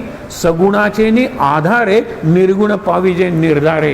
हे फार सुंदर प्रसंग आहे की तुम्ही सगळ्यांना काय नाम देता. अरे काही जण विद्वान असतात, त्यांना काहीतरी अमूर्त असं नाही ना, काय राम राम सगळ्यांना म्हणायला लावता. असे एक प्राध्यापकांना प्रोफेश्वर, प्रोफेसर नाही प्रोफेश्वर. अरे तुम्ही ईश्वराला आव्हान द्याल, इतकी बुद्धी आहे तुमची. आम्हाला काय, आम्ही तिसरी नापास होतो महाराज म्हणायचे, आणि नंतर सिद्ध करून द्यायचे की तुम्ही किती अज्ञानी आहात. ते एकदा ते हजामत करत होते. चिल्या नावाचा त्यांचा न्हावी, तो चांगली दाढी वगैरे करत होता. इतक्या ते प्रोफेसर आले आणि म्हणाले, काय हे सगुण लावलेलं आहे. निर्गुण महत्त्वाचं आहे, निराकार महत्त्वाचं आहे, निर्विकार महत्त्वाचं आहे. आणि त्याची पूजा, त्याला गंध कुठे लावणार आहात? निर्गुणाला. आकाशाला तुम्ही कसं फूल वाहणार आहात बघा ना तुम्ही. आणि ते खरं मूर्त आहे, त्याच्या आधारातून आम्ही तिथेच जाणार असतो. चिला सांग रे ह्यांना उत्तर दे त्यांच्या प्रश्नाला. त्यांनी 2 फार चांगले प्रश्न विचारलेले आहेत की म्हणाले, प्राध्यापक आम्हाला काही कळत नाही तुम्ही बोलता ते, पण निर्गुण तुम्ही शब्द वापरता तो या सगुण तोंडातूनच ना. सगुण असल्याशिवाय निर्गुणाला काही आधार आहे का? निर्गुण हे तिकडून बघितलं तर पहिल्यांदा आलेलं आहे सामान्य माणसासाठी. आपण म्हणतो ना की सगुण रक्षून निर्गुण परीक्षित जावे. परीक्षा निर्गुणाचीच करा, पण सगुणाची करायला पाहिजे ना रक्षण. गणपती सगळीकडे असलेला मी मानतो, मी गणपतीची मूर्ती मानत नाही. वेडे आतलो मूर्तीपूजा आपण बघितलं होतं ना, ते सगळे अजित सिंग वगैरे म्हणतात विवेकानंदांना तुमची सगळी मतं पटली, सोडून मूर्तीपूजा. त्यावेळेला विवेकानंद म्हटलं आता आर्ग्युमेंटने ह्याला पटणार नाही, कृतीतून दाखवलं पाहिजे. म्हणून तिथे फोटो होता. हा कोणाचा फोटो आहे? काही ठिकाणी वडिलांचा, आजोबांचा. तो फोटो खाली काढायला सांगितला, जमिनीवर ठेवायला सांगितला. तो नोकर ठेवे ना. राजांनी सांगितलं स्वामी सांगतायत त्याप्रमाणे कर. आणि नंतर त्या नोकराला सांगितलं या फोटोवर थुंक तो. त्यावेळेला राजा विचारतोय तुम्ही काय करताय? He is my father, he is my grandfather. आणि त्याच्यावर थुंकायला सांगता, त्याला तुडवायला सांगता. ते म्हणाले दिस इज जस्ट अ पोर्ट्रेट, हे फक्त पिक्चर आहे, चित्र आहे. नाही, इट रिमाइंड्स मी. हा शब्द महत्त्वाचा आहे. ते चित्र बघितल्यानंतर मला वडिलांची आठवण होते. म्हणजे कशाची? वडिलांच्या चरित्राची, वडिलांच्या कार्यांची, वडिलांच्या गुणाची, वडिलांच्या रूपाची, वडिलांच्या निरनिराळ्या कृतींची आठवण येते. अरे आम्हाला सुद्धा गणपती बघितल्यानंतर गणपतीचं चरित्र आठवतं, आणि मारुती म्हणल्यानंतर मारुतीचं चरित्र आठवतं. मारुतीसमोर उभं राहून आम्ही गणपतीची आरती करत नाही, आमचं सुद्धा. म्हणून त्यावेळेला तो म्हणाला आज मला सिक्रेट ऑफ मूर्तीपूजा आज मला कळलं. मग इथे तेच सांगतात. विष्णू सगळीकडे वसून असलेलं तत्व आहे. कृष्ण आणि संकर्षण म्हणजे बलराम, दोन्हीमध्ये आकर्षण आहे. कृष्ण आकर्षिला जातो गोपांकडे आणि आकर्षून घेतो सगळ्या भक्तांना. विचार करा, आकर्षिला जातो आणि आकर्षून घेतो, हा कृष्ण शब्दाचा अर्थ आहे. संकर्षण म्हणजे काय? सक्षम ज्याला म्हणतात ना, असा आकर्षून घेतला गेलेला आहे. त्याचा अर्थ लावा तुम्ही. लोक म्हणतात त्यावेळेला हे असं, त्यावेळेचं विज्ञान वगैरे फार चर्चा करू नये. आपण एक घ्यावं की ज्या वेळेला मला माहीत आहे की 8वा जो गर्भ आहे तो कंसाचा काळ म्हणजे मृत्यू ठरणार आहे, आणि कंस मोजतोय कितवं मूल आहे. तो 8व्या मुलाची वाट बघतोय, 7व्या मुलाचा पत्ताच नाही आहे. आता मोजायचं कसं? कारण तिचा गर्भ तो वसुदेव आणि देवकीचाच मुलगा आहे, पण तिचा गर्भ शोषून घेतला गेला आणि तो इम्प्लांट म्हणजे तो आत घातला गेला गर्भाशयात. कुणाच्या? आपल्या वसुदेवाची दुसरी पत्नी रोहिणी, जी नंदाच्या घरी होती. आणि म्हणून बलराम हा कृष्णाचा सख्खा मोठा भाऊ आहे. विचार, कारण ती पत्नी वसुदेवाचीच आहे आणि तो अंश गर्भ हा वसुदेव देवकीचाच आहे. म्हणून तो त्याला दादा म्हणायचा. बलराम हा मोठा भाऊ आहे आणि कृष्ण धाकटा भाऊ आहे. म्हणून वसुदेवाचा मुलगा वासुदेव हा अर्थ डिक्शनरीतला झाला. मग बलराम सुद्धा वासुदेवच आहे की. आता पुढे वासुदेव नाव येणार आहे. त्यावेळेला बघा, संकर्षण म्हणजे शोषून घेतला गेलेला बलराम, याला संकर्षण म्हणतात. राम तर आपल्याला माहीतच आहे. 3 राम झालेले आहेत. राम. पहिला राम ज्याने हातात परशु घेतला, लोक त्याला परशुराम म्हणायला लागले. दुसरा श्रीराम, धनुष्य हातात घेऊन रावणाचा संहार केला. आणि तिसरा हा बलराम, रामकृष्ण रूप जय जय राम, हा राम कोण आहे? रामकृष्ण रूप जय जय राम हा अयोध्येचा राम आपण म्हणतो, श्रीराम. पण रामकृष्ण कोण? बलराम आणि कृष्ण असे 3 राम होऊन गेलेले आहेत. पण त्या पलीकडे जो आत्माराम आहे त्याचं स्मरण करायचं. श्रीराम जय जय राम म्हणताना 3 राम येतात. त्या 3 रामांच्या पलीकडे जो आत्माराम आहे, जिथून हे राम आलेले आहेत. आणि नामाच्या बाबतीत थोडं चिंतन केलं ना, मंत्र या शब्दाचा अर्थ आहे मननात त्रायते, तारण करायला पाहिजे ना मला. या सध्याच्या काळात माझं तारण करणं म्हणजे मी तरुण गेलो पाहिजे. तरुण म्हणजे काय? नुसता टायडिंग ओव्हर क्रायसिस नाही, I have to master the crisis. मी घाबरणार नाही आहे, कुठलीही परिस्थिती आली तरी चालेल. मग अशा वेळेला मी जो मंत्र म्हणतो त्याचा अर्थ मला कळला पाहिजे.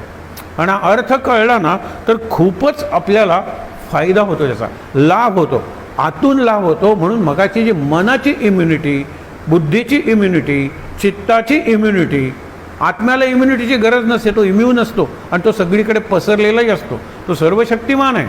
पण या गोष्टी पाहिजेत ना, मन बुद्धी चित्त हे एक करून उपासना करा आणि मग आपल्याला कळेल. मंत्राचा अर्थ कळला पाहिजे. आता राम विचारला जातो दशरथाला, माझं नाव राम का ठेवलं? हे मंत्राचं रहस्य आहे, लक्षात ठेवा. त्यावेळेला दशरथ म्हणतो, आईला विचार बाबा, मी शिपाई गडी आहे, अर्थ वगैरे नाही. कौसल्या म्हणाली, तुझं नाव वसिष्ठाने ठेवलेलं आहे, मला का ठेवलं माहीत नाही, त्यांनाच विचार. राम या शब्दाचा अर्थ रमते रमयते, जो स्वतः रमतो कुठेही.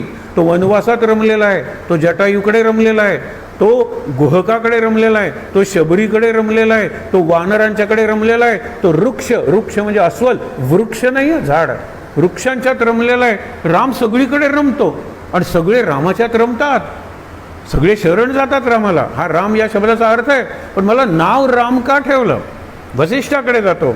वसिष्ठ म्हणतात, रामा, असल्यास प्रश्नांची मला तुझ्याकडून अपेक्षा आहे. कारण पुढे तर योग वासिष्ठ फार महत्त्वाचा प्रसंग आहे, तो नको बघायला, फक्त राम शब्दाचा. ते म्हणाले, अरे तुला राम नाव देण्यापूर्वी राम हा शब्द होता. तसं बघायला तर परशुरामातला राम होताच की, पण त्यांनी ते सांगितलेलं नाही आहे. दशरथातला र घेतला, दशरथ तुझे वडील तुझ्या आधी होते ना, राम म्हणतो हो. कौसल्या ल्यातला आ घेतला, कौसल्या आई तुझ्या आधी होते ना, हो. आणि सुमंत्रातला म घेतला, आपले मंत्री तुझ्या आधी होते ना, हो. म्हणजे र आ म राम तयार केला आणि ते तुला नाव दिलं. विचार करूया आपण प्रत्येकाच्या. ते रामपंचायत नाही ना, ते म्हणजे हरिमुखे म्हणा, हरिमुखे म्हणा. सतत तुम्ही हरीचं भजन करा. आपण म्हणतो ना की आपल्याला सोयरोबांचा एकच अभंग फार चांगला माहीत असतो, तो म्हणजे काय की तुम्ही अनुभवावीण मान हलवू नको रे, अंतरीचा ज्ञानदिवा मालवू नको रे. हे सगळ्यांना पटतं, पण हरिभजनावीण काळ घालवू नको रे हे कोणाला पटत नाही. कारण आम्ही बुद्धिवादी आहोत. अनुभवाशिवाय मान हलवायचीच नाही. मूर्ख आहे तो, अंधश्रद्ध. अंतरीचा ज्ञानदिवा, अरे वा, तिथं काय सुंदरच कल्पना आहे. मी सोयरोबाचा पेपर तपासायला बसतोय, पहिल्यांदा अंतरीचा ज्ञानदिवा फुल मार्क्स, अनुभवावीण मान हलवू नको रे फुल मार्क्स, आणि हरिभजनावीण काळ घालवू नको रे काठ. म्हणजे माझ्या परीक्षेत 3तले 2 म्हणजे 66% मार्क्स पडले. डिस्टिंक्शन सुद्धा मिळालं नाही सोयरोबांना. मला परीक्षक नेमलं कुणी नाही, मीच ठरवतो. ही सगळी गंमत आहे. आणि म्हणून म्हणतात की माधवा, हे लक्षात ठेवा. धव म्हणजे नवरा. आता माधव म्हणजे कोणाचा नवरा? रमाधव. माधव म्हणजे कृष्ण. उमाधव म्हणजे शंकर, उमा म्हणजे पार्वती. आणि मायाधव म्हणजे सगळ्या नारायण परमात्मा. परमात्मा परब्रह्म परमेश्वर म्हणजे तो मायाधव आहे, तो मा. उमाधव त्यातला मा, रमाधव त्यातला मा, हा माधव आहे. माधव म्हणजे नुसता कृष्ण. आणि म्हणलंय कृष्णाय नमः. नाही, ह्या सगळा अर्थ लक्षात घ्या ना. आणि हे आजचं चिंतन असेल आपलं, उद्या तुम्हाला आणखीन निराळा त्याच्यात अर्थ दिसेल. जितकं आपण आज जाऊ तितकं आपण रंगून जाऊ. लक्षात ठेवा, अध्यात्म हे रंगून करायचं असतं, रंगून सांगायचं असतं, रंगवून सांगायचं नसतं. रंगवून सांगणं सोपं आहे. जो भाषा प्रभू आहे ना, एखादा प्रसंग काय सुंदर रंगवेल, पण तो स्वतः रंगलाय का त्यात, हे महत्त्वाचं आहे. आणि म्हणून वामना श्रीधरा, धरलेला आहे. श्री म्हणजे लक्ष्मी. आता संस्कृत कसं आहे बघा, लक्ष्मीला ज्यांनी धरलंय तो श्रीधर, आणि लक्ष्मीनी ज्याला धरलंय तोही श्रीधर की हो. आणि खरं जर बघितलं ना तर लक्ष्मीने याला धरलंय हो. आपण म्हणतो लक्ष्मीनारायणाचा जोडा आहे, पण लक्ष्मीनारायणाचं लग्न नाही झालेलं. कारण का, ती आलीच कशातून, समुद्रमंथनातून आली. ती वरमाला घेऊन आली आणि तिने सांगितलेलंच आहे, ज्याच्या मनात माझ्याबद्दल बिलकुल इच्छा नाही आहे, वासना नाही आहे, कामना नाही आहे, त्याची मी दासी होईन किंवा त्यालाच मी वर म्हणून निवडेन. आता ही निघाली, पहिल्यांदा ब्रह्मदेवाकडे आली. आता मी गंमत म्हणून सांगतो, पुराणात अशा गोष्टी सांगितलेल्या असतात मनोरंजकपणे, तत्व महत्त्वाचं आहे. ब्रह्मदेवानी बघितलं सरस्वतीकडे, कारण त्याच्या मनात ईर्ष्या निर्माण झाली. ईर्ष्या म्हणजे अपेक्षा निर्माण झालेली आहे की ही पत्नी मिळाली तर किती सुंदर. तेव्हा लक्ष्मी करून निघून जाते. माझ्याबद्दल अभिलाषा तुझ्या मनात निर्माण झाली ना, मला असा पती नको. शंकराच्याकडे जाते कैलासावर वरमाला घेऊन. शंकर पार्वतीकडे बघतो, काय करू का हिच्याशी लग्न, ही वरमाला घेऊन आलेली आहे. शंकराच्या मनात ज्यावेळेला आशा निर्माण होते, कामना निर्माण होते, त्यावेळेला ती म्हणते याच्यातही काही अर्थ नाही. अनेक राजांच्याकडे जाते. अरे लक्ष्मीचं सौंदर्य म्हणजे काय, ते नुसतं सौंदर्य नाही, ते वैभव आहे. आणि नुसते वैभव नाही आहे, भव्यता. भव म्हणजे संसार. प्रपंचातली भव्यता आहे, पण परमार्थातली दिव्यता आहे. तिचं तेज जे आहे ते दिव्य आहे, तिचं रूप जे आहे ते भव्य आहे. भव्य म्हणजे सुंदर, अतिसुंदर आहे. मग शेवटी जातात क्षीरसागरात, म्हणजे जिथून ती आलीवर अमृत मंथन, समुद्र मंथन तिच्या तळाशी जाते. कारण तिथे आमचे नारायण झोपलेले आहेत ना, शेषशाही शांताकारम भुजग शयनम.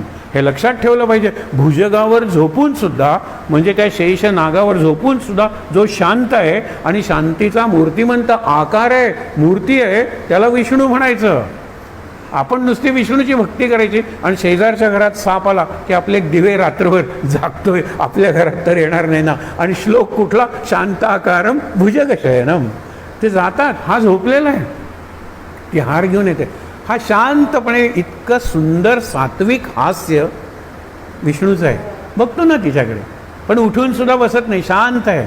आता तिला प्रश्न पडतो, ह्याच्या मनात माझ्याबद्दल कोणती अपेक्षा, अभिलाषा, आशा, वासना, कामना काही नाही आहे, बरोबर. पण हा उठून बसला तर हार घालीन ना. झोपलेल्या माणसाला हार घालणं त्याचा अर्थ निराळा आहे हो.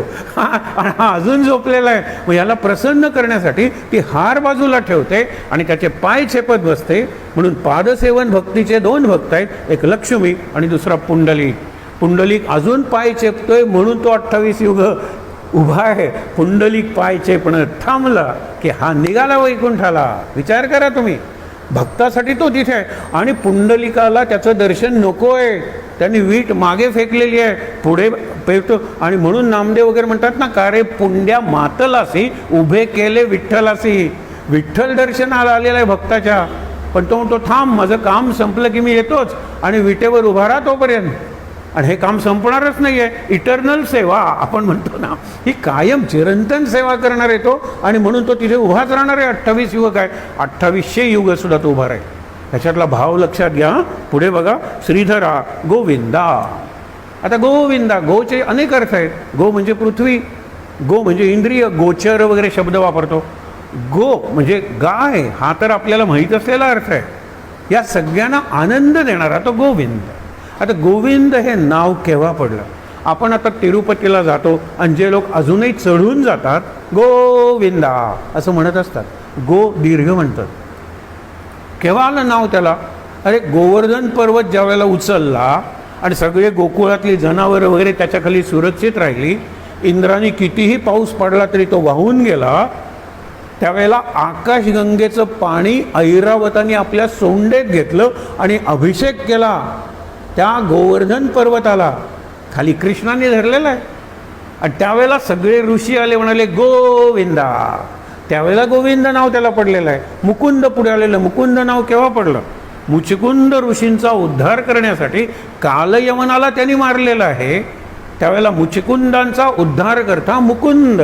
त्या कुठल्या तरी प्रत्येक नावाला कुठेतरी संदर्भ आहे. सगळं आपल्याला विचार करायला वेळ नाही. श्रीधरा गोविंदा अच्युता. च्युत म्हणजे ढळणे आणि अच्युत म्हणजे कधीही न ढळणारा. ध्रुवाला अच्युत स्थान पाहिजे होतं, अढळ स्थान. आणि अच्युत शब्द गीतेत दोनदाच आलेला आहे. दोन्ही वेळेला तो अर्जुनाच्या तोंडी आलेला आहे. आणि अर्जुनाचा पहिला उद्गार आणि शेवटचा उद्गार. पहिला श्लोक काय त्याचा? सेनयोर उभयोर मध्ये रथम स्थापय मेच्युत. हे अच्युता, हे कृष्णा, दोन सैन्यांच्या मध्ये माझा रथ नेऊन उभा कर. आणि शेवटी तो काय म्हणतो? नष्टो मोहा, माझा गेला मोह, स्मृतिर्लब्धा, माझी जी आत्मविस्मृती झाली होती ती आली. त्वत् प्रसादान मयाच्युत, हे अच्युता, तुझ्या प्रसादामुळे म्हणजे तुझ्या कृपेमुळे. विनोबांचं फार सुंदर चिंतन आहे की पहिल्याला अर्जुन विषाद योग नाव देतात, तर शेवटचा अर्जुन प्रसाद योग आहे तो. त्वत् प्रसादान मयाच्युत, हे अच्युता, तुझा प्रसाद म्हणजे कृपा. आणि साध घालतो भक्त, प्रतिसाद देतो भगवंत, आणि याच्यातून निर्माण होतो त्याला प्रसाद म्हणतात. प्रसाद ही काही वस्तू नाही हातावर घ्यायची आणि द्यायची. प्रसाद म्हणजे कृपा, आणि प्रसाद म्हणजे असा गुण ज्याच्यात सहजता आहे. प्रासादिक नाट्यमंडळ, प्रासादिक भजन मंडळ हे प्रासादिक आहे, त्यांची भाषा प्रासादिक आहे. म्हणजे अगदी तुकारामाची भाषा खरी प्रासादिक आहे. प्रसाद हा गुण सांगितलेला आहे आणि तो निर्माण होतो आपोआप, फार चिंतन करावं लागत नाही. म्हणून अच्युत म्हणजे कधीही न ढळणारा. सांगायला पाहिजे, ज्या वेळेला युद्ध संपतं, अभिषेक होतो, राज्याभिषेक हस्तिनापुरात युधिष्ठिराला, कृष्ण म्हणतो आता मला द्वारकेला गेलं पाहिजे. द्वारकेला सुद्धा माझी काही कर्तव्य आहेत की मी बरेच दिवस तुमच्याकडेच आहे, द्वारकेला गेलं पाहिजे. त्यावेळेला प्रत्येकाला विचारतो तुला काय पाहिजे, तुला काय पाहिजे. दोन फार प्रसिद्ध मागण्या आहेत. एक कुंतीची, विपदच शंतून शाश्वत, आम्हाला आमच्या डोक्यावर विशेषतः ना म्हणजे आमच्या संकटांचा वर्षा होऊ दे. कृष्ण आत्या आहे ना, सख्खी आत्या आहे, वसुदेवाची सख्खी बहीण आहे कुंती, हे आत्ते भाऊ आहेत सगळे. अशा वेळेला तो म्हणतो की आत्या, आत्ता कुठे तुझ्या मुलांवरची सगळी संकटं संपली आहेत, युधिष्ठिराचं राज्य धर्मराज्य सुरू झालेलं आहे, अशा वेळेला तू संकटांचा पाऊस मागतेस. हो म्हणाले. पुढचं कुठे ऐकलंयस माझं? संकटांचा पाऊस पडू दे म्हणजे आम्ही तुला हाक मारतो, कृष्णा, धावा करतो, तू धावून येतोस आणि तुझं दर्शन म्हणजे अपुनर्भव दर्शन. पुन्हा या संसारात यायचं नाही म्हणजे मुक्त व्हायचं. तुझं दर्शन म्हणजे मुक्तीचा अनुभव. सुखात तुझी आठवण एक वेळ येणार नाही, पण दुःखात आर्तपणे टाहो फोडून आक्रोश करत कृष्णा, म्हणून विपद संतुन शाश्वत, म्हणून संकटांचा वर्षाव पडू दे, हे सुद्धा सांगितलेलं आहे. त्याच्यानंतर मुकुंदा आता सांगितलं, आणि पुरुषोत्तमा, 15वा अध्यायच पुरुषोत्तम योग आहे. आणि त्यावेळेला तुम्हाला दुसरं सांगत होतो, अर्जुनाला विचारतो, अर्जुना मी आता द्वारकेला जाणार आहे, गेलंच पाहिजे का? काय बुद्धिमान आहे कृष्ण. हो, मग कृष्ण अल्टिमेट आपण म्हणतो ना तसा द अल्टिमेट आहे कृष्ण. तो म्हणतो काल माझ्या स्वप्नात वसुदेव बाबा आले होते. आई म्हणत नाही, आईची स्वप्न भावूक असतात, पण वसुदेवाची म्हणजे बाप कर्तव्याची आठवण करून देतो ना. बाप म्हणजे अटेन्शन आणि आई म्हणजे अफेक्शन. आई म्हणजे वात्सल्य आणि हा शिस्त. तो काल स्वप्नात आलो तर म्हणाले आता या द्वारकेला, कर्तव्य आहेत तुमची इथे, मला गेलंच पाहिजे, तुला काय पाहिजे ते सांग. अर्जुन काय मागत असेल? म्हणाला युद्ध सुरू होण्यापूर्वी तू काय छान मला उपदेश केला होता, पण युद्धाच्या गदारोळात धुमश्चक्रीत मी विसरून गेलो, मला ते पुन्हा सांग. त्यावेळेला तो म्हणतो त्यावेळेला मी अच्युत होतो रे, त्यावेळेला मी भगवान होतो, ती अवस्था आता नाही आहे. आता मी त्या अवस्थेतून च्युत म्हणजे खाली आलेलो आहे, पण तरीसुद्धा तू माझा सखा आहेस, माझा आवडता सखा आहेस, तुला मी निराश कशाला करू. दोन ऋषीतला संवाद, जो संवाद मी तुला युद्धाच्या आरंभी सांगितला, आणि युद्धात या कृष्ण शब्द गीतेत अनेकदा येतो. अर्जुन कृष्ण म्हणून हाक मारतो, तो त्याला प्रतिसाद देतो, पण उवाच आहे ते सगळं भगवान उवाच. भगवान ही अवस्था आहे, योगारूढ अवस्था आहे. आता माझी ती अवस्था उरलेली नाही, कारण गरज नाही आहे. म्हणून त्याला सांगितलं अनुगीता म्हणलेलं आहे. पहिली आहे ती गीता, भगवद्गीता, आणि ही अनुगीता. अर्जुनाने ती ऐकली, समाधान झालं, आणि कृष्ण द्वारकेला आलेला आहे, हे लक्षात ठेवा. आणि पुरुषोत्तम म्हणजे म्हणतात ना, दोन प्रकारचे पुरुष आहेत, एक क्षर म्हणजे नष्ट होणारं आणि अक्षर म्हणजे चिरकाळ टिकणारं. आणि याच्या पलीकडे एक पुरुष आहे ना, जिथून ह्या दोन्ही पुरुषांची उत्पत्ती होते, त्याला पुरुषोत्तम म्हणलेलं आहे. आणि आपण सगळेजण पुरुषोत्तमाचे अंश आहोत. आपल्याला जाणीव नाही आहे, म्हणून अंशाकडून पूर्णत्वाकडे आपला प्रवास होत नाही. ज्ञानेश्वरांनी अर्धुक नावाची एक कल्पना फार सुंदर वापरलेली आहे. मी जन्माला येतो म्हणजे काय, तो जो पूर्ण परमात्मा आहे ना त्याचा एक अंश निखळतो, त्याच्यापासून निसटतो आणि मग प्रवास सुरू होतो जन्माचा. आता माझी प्रत्येक वेळेला प्रत्येक प्राण्याची, पण बाकीच्या प्राण्यांना कळत नाही, बुद्धी नाही, जाणीव नसते तशी सोडा, माणसाला तरी जाणीव आहे ना, प्रत्येक कृतीतून कुठेतरी त्या आनंदाकडे मला जायचं आहे. आनंद शब्द लोकांना कळतो, पण आनंद म्हणजे सच्चिदानंद, आनंद म्हणजे सत्यम शिवम सुंदरम, हे आनंद प्रत्येकाला पाहिजे. म्हणजे मला परफेक्शनकडे जायचं आहे. I know I am imperfect, मी अपूर्ण आहे, मी अंश आहे, पूर्णत्वाकडे मला जायचं आहे. पुरुषोत्तम नारायणन नमस्कृत्य नरं चैव नरोत्तमम, पण पुरुषोत्तम त्याच्याही पलीकडे आहे. हा नरातला श्रेष्ठ भारतरत्न ही देतात ना, पण भारतरत्न ही शेवटी माणसंच आहेत ना, त्यांनी कामगिरी रत्नासारखी केलेली असेल, परंतु त्याच्या पलीकडे आहे ना, आपण भारत माता म्हणतो, भारत देवता म्हणतो, ही शक्ती मानतो. ती जी शक्ती आहे ना ते चैतन्य आहे आणि त्याला सांगितलेलं आहे. आता नरहरी, नरहरी खरं आपला सध्याचा देव असला पाहिजे. तो खांबातून बाहेर आलेला आहे. आपण जी दशावतारांची आरती म्हणतो त्याच्यात नरसिंहासाठी स्तंभी गुरगुरला, तो सिंह होता, तो खांबात गुरगुरत होता आणि या अत्यंत गुरगुरणाऱ्या उन्मत्त अशा हिरण्यकशिपूंनी लाथ मारली, तो खांब फुटला आणि त्यातून तो बाहेर आला. स्थाणूतून हा महाविष्णू बाहेर आला. त्याचा काय श्लोक आहे आपल्याला माहिती आहे? उग्रम वीरम महाविष्णुम ज्वलंतम सर्वतोमुखम नृसिंहम भीषणम भद्रम मृत्युंनमाम्यम. अरे साक्षात मृत्यू होता हिरण्यकशिपू सगळ्या लोकांचा, पण हा हिरण्यकशिपूचा मृत्यू ठरला की नाही, मृत्यूचा मृत्यू असा हा महाविष्णू, त्याला मी नमस्कार करतो. आणि तो स्तंभातून आलेला आहे. जळी स्थळी काष्ठी पाषाणी असे सगळीकडे अवतार सांगितले देवाचे, सगळीकडचं देवत्व ते लक्षात यावं म्हणून सांगितलं. आपल्यातला नृसिंह कोण आहे? आपण करतो तो पराक्रम. मग मी कलाकार असेल तर कला, मी जर निरनिराळा अभ्यास करत असेल तर माझ्यातला अभ्यासक, हा लक्षात ठेवण्यासारखा विषय आहे. काय सांगितलेलं आहे की नरहरी म्हणजे नृसिंह, हरी म्हणजे सिंह, हे काल आपण बघितलं. आणि माणसातला सिंह जागा झाला पाहिजे, म्हणजे माझी सगळ्यात सुंदर कृती आली पाहिजे, माझ्यातून व्यक्त झाली पाहिजे, तो पराक्रम. भार्गव भृगु ऋषींचा जो वंश आहे त्याला भार्गव म्हणतात. जमदग्नी, परशुराम, शुक्राचार्य, भृगु ऋषींचे मूल, तिथं काय मुलगाच होता, हा सगळा भार्गव वंश आहे. आणि म्हणून आपल्याला भार्गव महत्त्वाचा आहे, कारण आपण या भूमीत आहोत. ती भूमी परशुरामांनी निर्माण केलेली आहे. त्यांनी जिंकलेला सगळा प्रांत रामाने जिंकून घेतला, म्हणून अपरांत निर्माण केला. आपण त्याला सुनाप्रांत म्हणतो. हे जे सप्त कोकण आहे ना, मुंबईपासून केरळच्या कोझिकोड तिथपर्यंत, त्यातला मध्ये गोवा आहे. आणि म्हणून खालून येणारी सुनामी आपल्याला तेवढी जाणवत नाही, वरून येणाऱ्या टायडल वेव्ज, वादळ, आपण सेफ आहोत मध्ये असल्यामुळे. आणि म्हणून सुनाप्रांत म्हणतो. भांगराचे गोळे हा जो प्रकार आहे ना, म्हणून सांगितलेला आहे भार्गवाचा पराक्रम आहे. परशुराम हे एका अर्थाने आपलं दैवत आहे. आणि परशुरामाचं मंदिर आहे पैंगीणला. आणि परशुरामाचे दोन्ही घाट सांगितले जातात. सह्याद्री खंड म्हणून आहे, माती जर उकरली तर भस्मासारखी माती निघते. इकडचा आहे तो आपण म्हणतो हरमल घाट आणि करमल घाट, हे दोन घाट आहेत गोव्यात प्रवेश करायला किंवा गोवा सोडायला. आणि ही परशुरामाची भूमी आहे. परशुरामाची भूमी म्हणजे यज्ञभूमी आहे. यज्ञ म्हणजे यज्ञाची कृती नाही, यज्ञ भावना. इदं न मम, हे सगळं आहे ते माझं नाही आहे, हे परमेश्वरा तुझं आहे, हे समाज पुरुषा तुझं आहे. मग परशुराम आहेत कसे? ब्राह्मतेज आणि क्षात्रतेज. क्षत्रिय त्यांना व्हावं लागलेलं आहे, कारण उन्मत्त क्षत्रिय राजांचा त्यांनी नाश केला.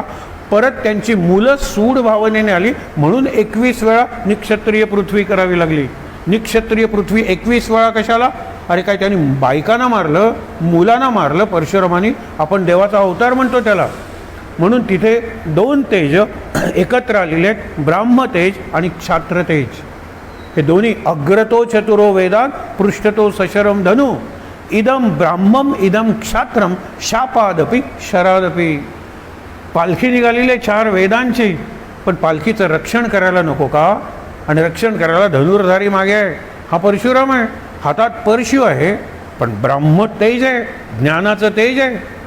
आणि असा संयुक्त अवतार रामा आता तू झालेला आहे म्हणून मी निवृत्त होतो, परशुरामाला चिरंजीव अवतार मानलेला आहे आणि तो चिरंजीव महेंद्र पर्वतावर अजून ते तपश्चर्या करत बसलेले आहेत. ही आपली मान्यता आहे, धारणा आहे, श्रद्धा आहे. आता क्षत्रियच जर विचार करायला लागले, रामाच्या ठिकाणी ब्राह्मसत्ता आणि क्षात्रसत्ता जर एकत्र झालेली आहे म्हणून रामाने परशुरामांना प्रदक्षिणा घातली, परशुरामाने रामाला प्रदक्षिणा घातली, तोपर्यंत त्यांनी नवीन प्रांत तयार केला आणि सांगितलं आपल्या शिष्यांना ही जी कोकण भूमी आपण ज्याला म्हणतो सप्त कोकण, ती ज्ञानाची भूमी आहे. आपण ज्याला कोकणस्थ हा शब्द वापरतो ना, जे व्हाईसरॉय वगैरेंनी जे रिपोर्ट पाठवले होते इंग्लंडच्या राणीला, त्याच्यात सांगितलेलं आहे कोकणस्थांपासून सावध राहा आणि कोकणस्थ चित्पावनांपासून आणखीन सावध राहा, कारण हे सगळे टिळक, आगरकर, परांजपे, गोखले, रानडे ज्यांनी मोठी चळवळ उभी केली स्वातंत्र्याची, सावरकर, हे तुम्ही त्यांना तुरुंगात टाकू नका. तुरुंगात टाकले की समाज पेटवण्याची शक्ती त्यांच्यात आहे. असंतोषाचे जनक आपण टिळकांना म्हणतो ना, लोकमान्य टिळक कोकणातून आलेले, प्रत्येकाची गावं, जन्म चिखलीला झाला, रत्नागिरी वगैरे हे कोकण आहे. विचार करण्यासारखा प्रश्न आहे. बुद्धिमान निर्माण झाली माणसं इथून. पुढे काय सांगितलेलं आहे?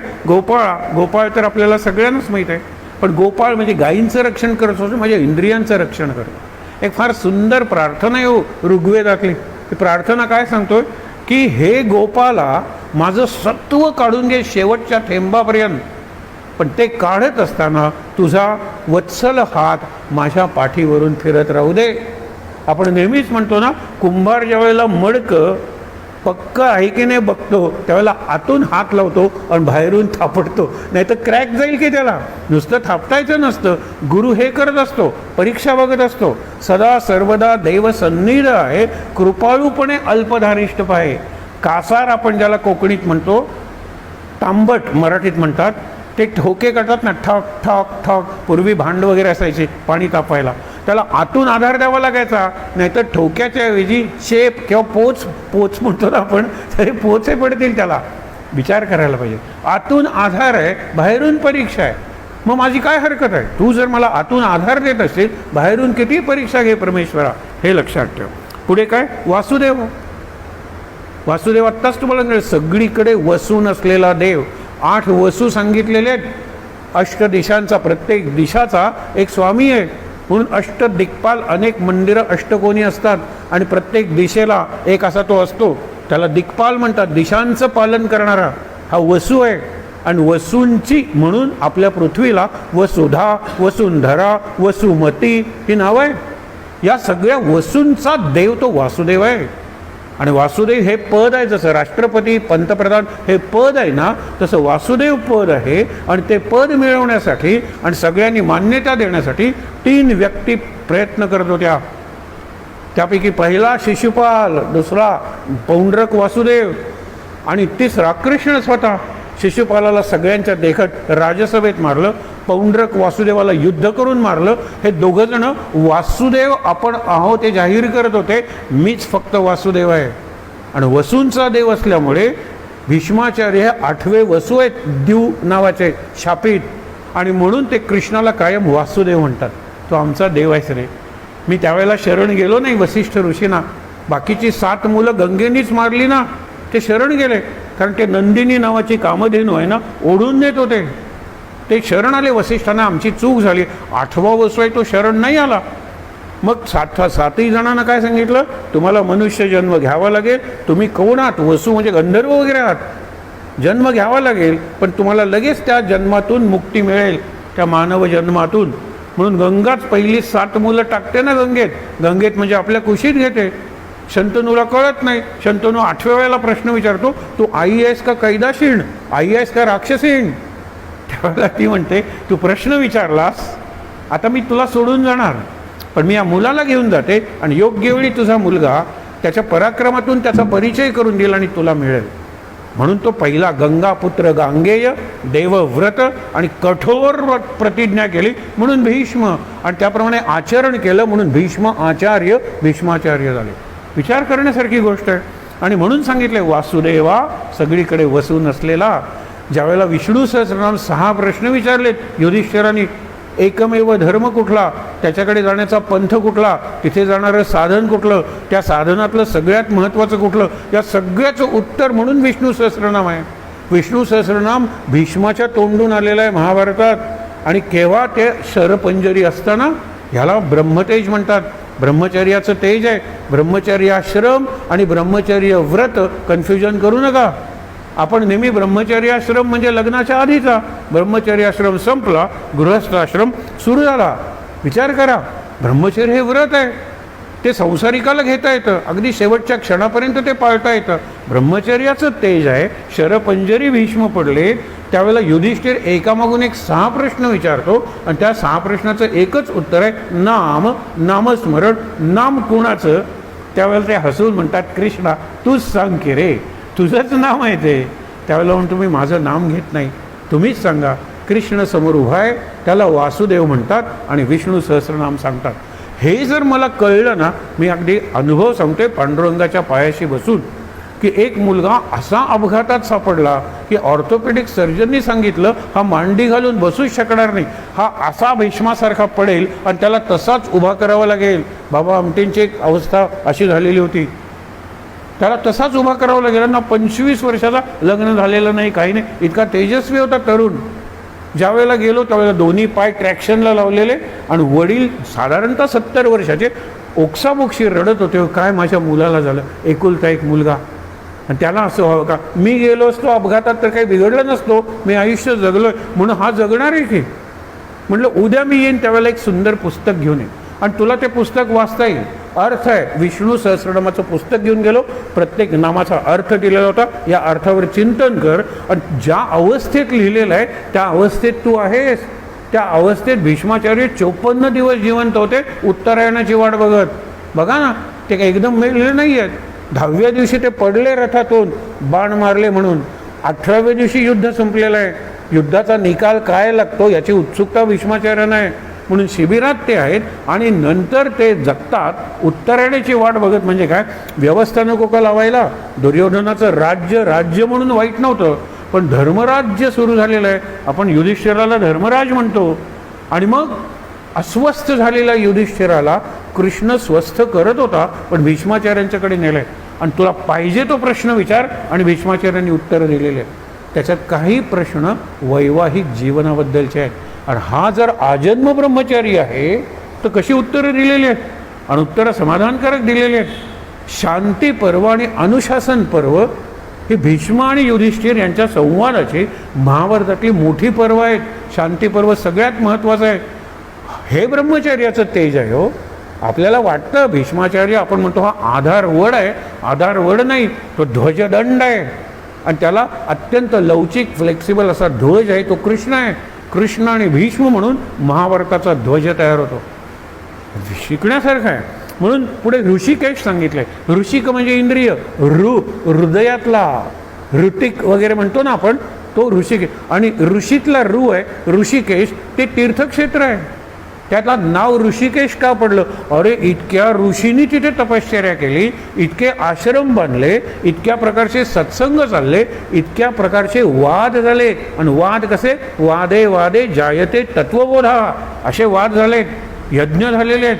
आणि असं करताना ऋषींचे केस जिथे गळून पडले त्या तीर्थक्षेत्राला ऋषिकेश नाव पडलेलं आहे. बघा तुम्ही, ऋषिकेश. आणि हा ऋषिकेश आहे अंतर्यामीचा कृष्ण, अंतर्यामीचा परमात्मा, त्याला ऋषिकेश म्हणलेला आहे. आत राहून तो सगळं करतो. भ्रामयन म्हणतात ना, यंत्रारूढानी. पण मी मायया, तुम्ही तुमची वाहनं चालवता डिझेलवर, पेट्रोलवर, अगदी न्यूक्लिअर एनर्जीवर, सोलर एनर्जीवर, पण माया नावाची शक्ती तुमच्या इंजिनमध्ये भरून, हे अर्जुना मी सगळ्यांना चालवत असतो. भ्रामयन सर्वभूतानाम. भ्रामयन म्हणजे भ्रमण करतो आपण इकडे तिकडे आणि आपल्याला भ्रम होतो. ते दोन्ही मी मायेचं शस्त्र किंवा इंधन वापरून आयुष्यभर माणसांना भ्रमवत असतो. आपण म्हणतो मी भ्रमण करतोय, आज युरोप बघितला, यावर्षी पुढच्या वर्षी अमेरिकेला जाऊया. हे कसलं भ्रमण हो? त्या भ्रमणातून माझ्या बुद्धीत भर पडली, ज्ञानात, इन्फॉर्मेशनमध्ये भर पडली असेल, आणि तीसुद्धा फोटो दाखवायचा, व्हिडिओ दाखवायचा, असली भर. माझ्या ज्ञानात काय भर पडली, इन्फॉर्मेशन ठीक आहे, ज्ञानात काय भर पडली, स्वभावात काय भर पडली. 4 देश पाहून आल्यानंतर मी थोडा नम्र झालो का? मला एक साक्षात्कार झाला का? जिओग्राफीचं सेंट्रल प्रिन्सिपल आहे की तो एस्किमो असू दे किंवा निग्रो असू दे, सगळ्यांची they are fighting against nature and it is a winning fight. May not be win situation, but they are negroes are winning against the heat आणि eskimos are winning against the cold. विचार करूया ना आपण, हे जिओग्राफीमध्ये शिकायचं. हे शिकवतच नाही. Geography म्हणजे फक्त इन्फॉर्मेशन. कुठल्या देशाची राजधानी कुठली, गोव्याचे तालुके किती, ही काय जिओग्राफी आहे का? भूगोल आहे तो, गोल. इट इज नॉट फ्लॅट, गोल आहे तो. बघा विचार करून. पुढे काय सांगितलेलं आहे? ऋषिकेशा पावा स्मरण मात्रे. इतकी नावं पहिल्या दुसऱ्या अभंगात आली आहेत. पुढे आता निरळी स्मरण मात्रे, स्मरणात मुक्ती, अशी कितीतरी क्षेत्र आहे. तुम्ही म्हणाल स्मरणातून मुक्ती कसा? हा आपण शेवटी आज विचार करणार आहोत. नामस्मरणातून मुक्ती. आणि मुक्ती म्हणजे काय? मोक्ष मेल्यानंतर. अहो हा कन्सेप्टच नाही आहे. संतांचा कन्सेप्ट जीवनमुक्ती आहे. तुकाराम मुक्त झाला आणि सांगतो काय? तुका आता उरला उपकारा पुरता. त्याच्या आधी म्हणतो आपुले मरण पाहिले म्या डोळा, झाला सोहळा अनुपम. माझं मरण मी बघितलं आणि आता मी मुक्त झालेलो आहे. आता फक्त उपकारापुरता उरलेलो आहे. म्हणजे उरलाय ना तुकाराम, मेल्यानंतर मुक्त झाले, काय अर्थ नाही आहे. जिवंतपणे मुक्त झाला पाहिजे. आणि ही मुक्ती स्मरणातून मिळते, नामस्मरणातून मिळते. कारण ज्याच्या मनात नाम आहे ना, त्या मनात भय राहणार नाही फ्युचरचं, भविष्यकाळाचं. आणि आपल्याला म्हणतात ना, दर्द भऱ्या स्मृती राहणार नाहीत भूतकाळाचा. ज्याच्या मनात नाम आहे त्याचं मन वर्तमानात आहे. आणि अखंड वर्तमान म्हणजे अवधूत. भूतकाळ धुवून टाका, भविष्यकाळ धुवून टाका. आपण म्हणतो ना, विंडस्क्रीनवर थेंब पडतात पावसाचे, वायपर वरून आला थेंब गेला, खालून आला थेंब गेला, दोन्ही काळ पुसून टाकूया की. आणि पुसून टाकायला सगळ्यात चांगला डस्टर और वायपर नाम आहे. ज्याच्या मनात नाम आहे त्याच्या मनात चिंता राहणारच नाही, त्याच्या मनात भय राहणारच नाही, त्याच्या मनात काम क्रोध मोह काही राहणारच नाही. मनात फक्त नाम. आणि ज्याचं नाम आहे त्याच्या चरित्राचं चिंतन, स्मरण मात्रे. काय तुकारामाचा अनुभव आहे हा. हो या साह्य पांडुरंग, त्याला पांडुरंग मदत करतो. स्मरण करा ना. पुढच्या अभंगात नगरी सांगितलेल्या आहेत. अयोध्या मथुरा काशी अवंचिका कांची हे द्वारका माया. म्हणजे आपण अयोध्या मथुरा माया काशी कांची अवंतिका द्वारका या 7 नगरी सांगितल्यात. सप्तपुरी 8 का नाहीत? अरे मडगावला मठग्राम म्हणतो आपण. मठग्राम म्हणजे मठाचं गाव आहे ना. आणि म्हणून गजानन महाराजांचा मठ म्हणतात, मंदिर नाही म्हणत आपण. आणि मठ म्हणजे एका अर्थाने मॉनेस्टरी हो, त्यातून यती निर्माण होतात. आणि जयप्रकाश नेहमी सांगायचे त्यावेळेला की तुम्हाला संपूर्ण क्रांती हवी असेल तर यती निर्माण झाले पाहिजेत, गोसावी निर्माण झाले पाहिजेत, गोस्वामी. आणि वैराग्य म्हणजे बैरागी निर्माण झाले पाहिजेत. प्रपंचात नुसते किड्यासारखी वळवळ करणारे संपूर्ण क्रांती आणू शकणार नाही. अंधेरे में एक प्रकाश, जयप्रकाश जयप्रकाश, ही आमची तरुणपणीची घोषणा होती. आणि खरंच तो शेवटचा तर माणूस नाही ना राजकीय क्षेत्रातला की जो खऱ्या अर्थाने प्रकाश होता. आणि त्यांनी सांगितलं होतं यतिवर्ग निर्माण झाला पाहिजे. आणि हेच ते सांगतात ना. अयोध्या म्हणजे कशाचं वर्णन करायचं? काल जाता जाता उल्लेख केला होता. अयोध्या शब्दाचा अर्थ मला कोणाशी युद्ध करण्याची गरज नाही आहे आणि कोणी माझ्याशी युद्ध करणार नाही आहे. अयोध्येचा राजा राम. मग आता अयोध्या मी युद्ध करत नाही म्हणून काल शेवटी तुम्हाला त्या मिलर ऑफ डीचं उदाहरण दिलं होतं. तो राजा जातो आणि विचारतो, अरे मी माझ्या राज्याचा राजा आहे पण शेजारचा राजा आक्रमण करेल याच्या भीतीनं मला झोप येत नाही. तू किती आनंदात आहे. तो I am the monarch of all what I survey. तो म्हणतो की मी बघतो तिथे माझं राज्य आहे रे, अष्टदिशानं माझं राज्य आहे. आणि काल बघितलं ना, हा जो पिठाचा मुकुट आहे ना माझ्या डोक्यावर, हा कायम राहणार आहे. हे माझं विद्यापीठ आहे. तुझा मुकुट आहे ना, uneasy lies the head that wears the crown. डोकं काढल्यानंतर तुझं डोकं शांत असतं का? मुकुट काढल्यानंतर अशांत असतं. अरे मी घरी गेल्यानंतर शांत झोपतो कारण माझे जीवनाचं विद्यापीठ आहे. मी तुमच्या धान्याचं पीठ करून देतो एवढंच नाही. आय एनव्ही नोबडी, नोबडी एनव्हीज मी. मी कुणाची मत्सर करत नाही, कुणाचा द्वेष करत नाही, मला कुणापासून भय नाही कारण मी कुणाला भय दाखवत नाही. विचार करा. आणि म्हणून मी आय एम द मोनार्क, म्हणजे राजा आहे ऑफ ऑल व्हॉट आय सर्व आहे. जे बघतो तिथे माझं राज्य आहे. तुझं राज्य सीमित आहे. I am the Miller of D. हे शिकलं पाहिजे. तुकाराम वगैरे या मस्तीत जगले. काय होतं त्यांच्याकडे? मटेरियल प्रॉस्पेरिटी होती अर्ध्या आयुष्यापर्यंत, आणि नंतर सगळं दिवाळ निघालं ना. काल आपण वाचला ना अभंग, बरे झाले देवा निघाले दिवाळे. असा संत आणि खऱ्या आनंदात होते ते. पुन्हा तो उल्लेख करायला नको. अयोध्या ही अशी परिस्थिती आहे. मला कोणाचाच भय नाही आहे. मी निर्वैर आहे. 2 शब्द वापरतात. मी अपराजित आहे, कारण मी अजातशत्रू आहे. मला शत्रूच नाही आहे. एक लाओत्से नावाचा, फार रजनीशांची जर ऐकली प्रवचनं तर कन्फ्युशियस अँड लाओत्से यांची खूप उदाहरणं येतात. लाओत्से हा फिलॉसॉफर आहे. तुकाराम वगैरे, तुकाराम, प्लेटो, शंकराचार्य हे एक त्यांचं कुटुंब आहे. कबीर, नानक, अरे निर्भय आहेत, कुणालाच भीत नाहीत. लाओत्से म्हणतात अजूनपर्यंत माझा कुणीही पराभव करू शकलेला नाही. लोकांना आश्चर्य वाटलं, कारण अत्यंत नम्र आणि हे केवढं गर्विष्ठ वाक्य आहे बघा बरं. माझा कुणीही पराभव करू शकला नाही, कारण जो पराभव करण्याच्या उद्देशाने येतो त्याला मी शरण जातो. मी शरण गेल्यामुळे माझा पराभव केल्याचा आनंद त्याला कधी मिळत नाही. हे जमलं पाहिजे ना. मथुरा आपण म्हणतो ते मधु दैत्यानी, त्याला मधुवन, मधुराचं मथुरा झालं. आणि आपण नेहमीच म्हणतो ना, कृष्ण कसा आहे?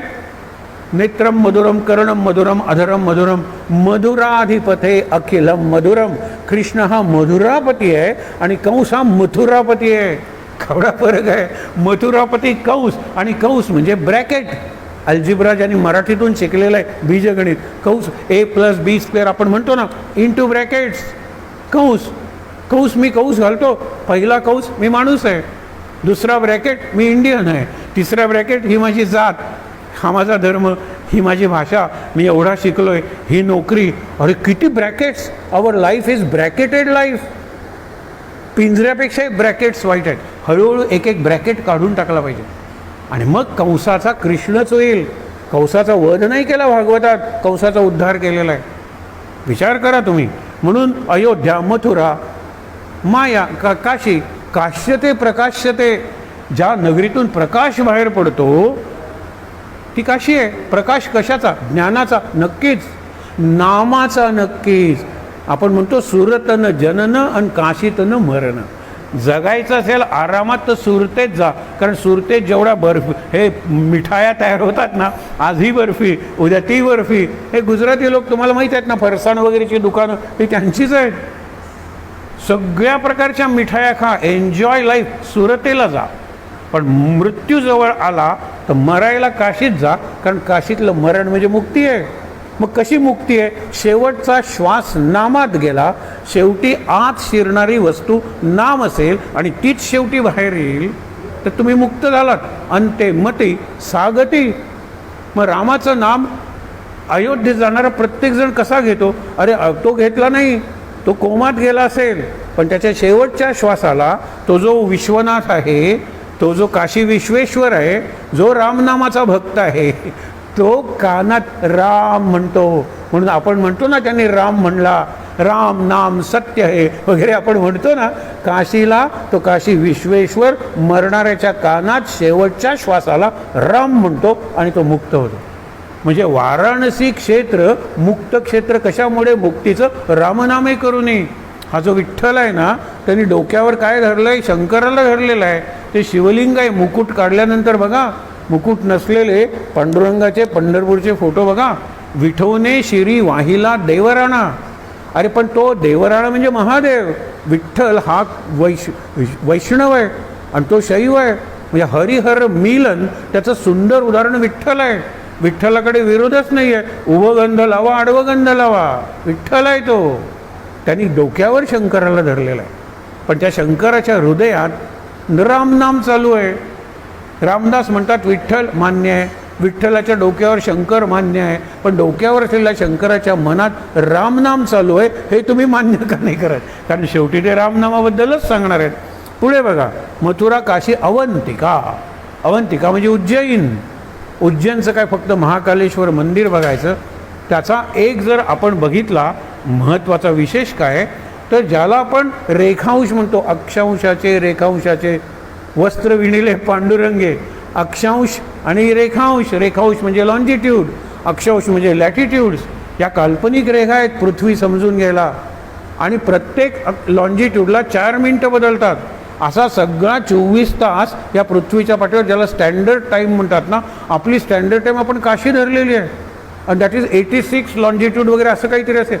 खरं तुम्हाला सांगतो की तुम्हाला मध्य पृथ्वीचा जर कल्पायचा असेल इन टर्म्स ऑफ टाईम, तर ती जी रेषा जाईल ती महाकालेश्वराचं जे शिवलिंग आहे उज्जैनला, त्या शिवलिंगाच्या मध्यातून जाते.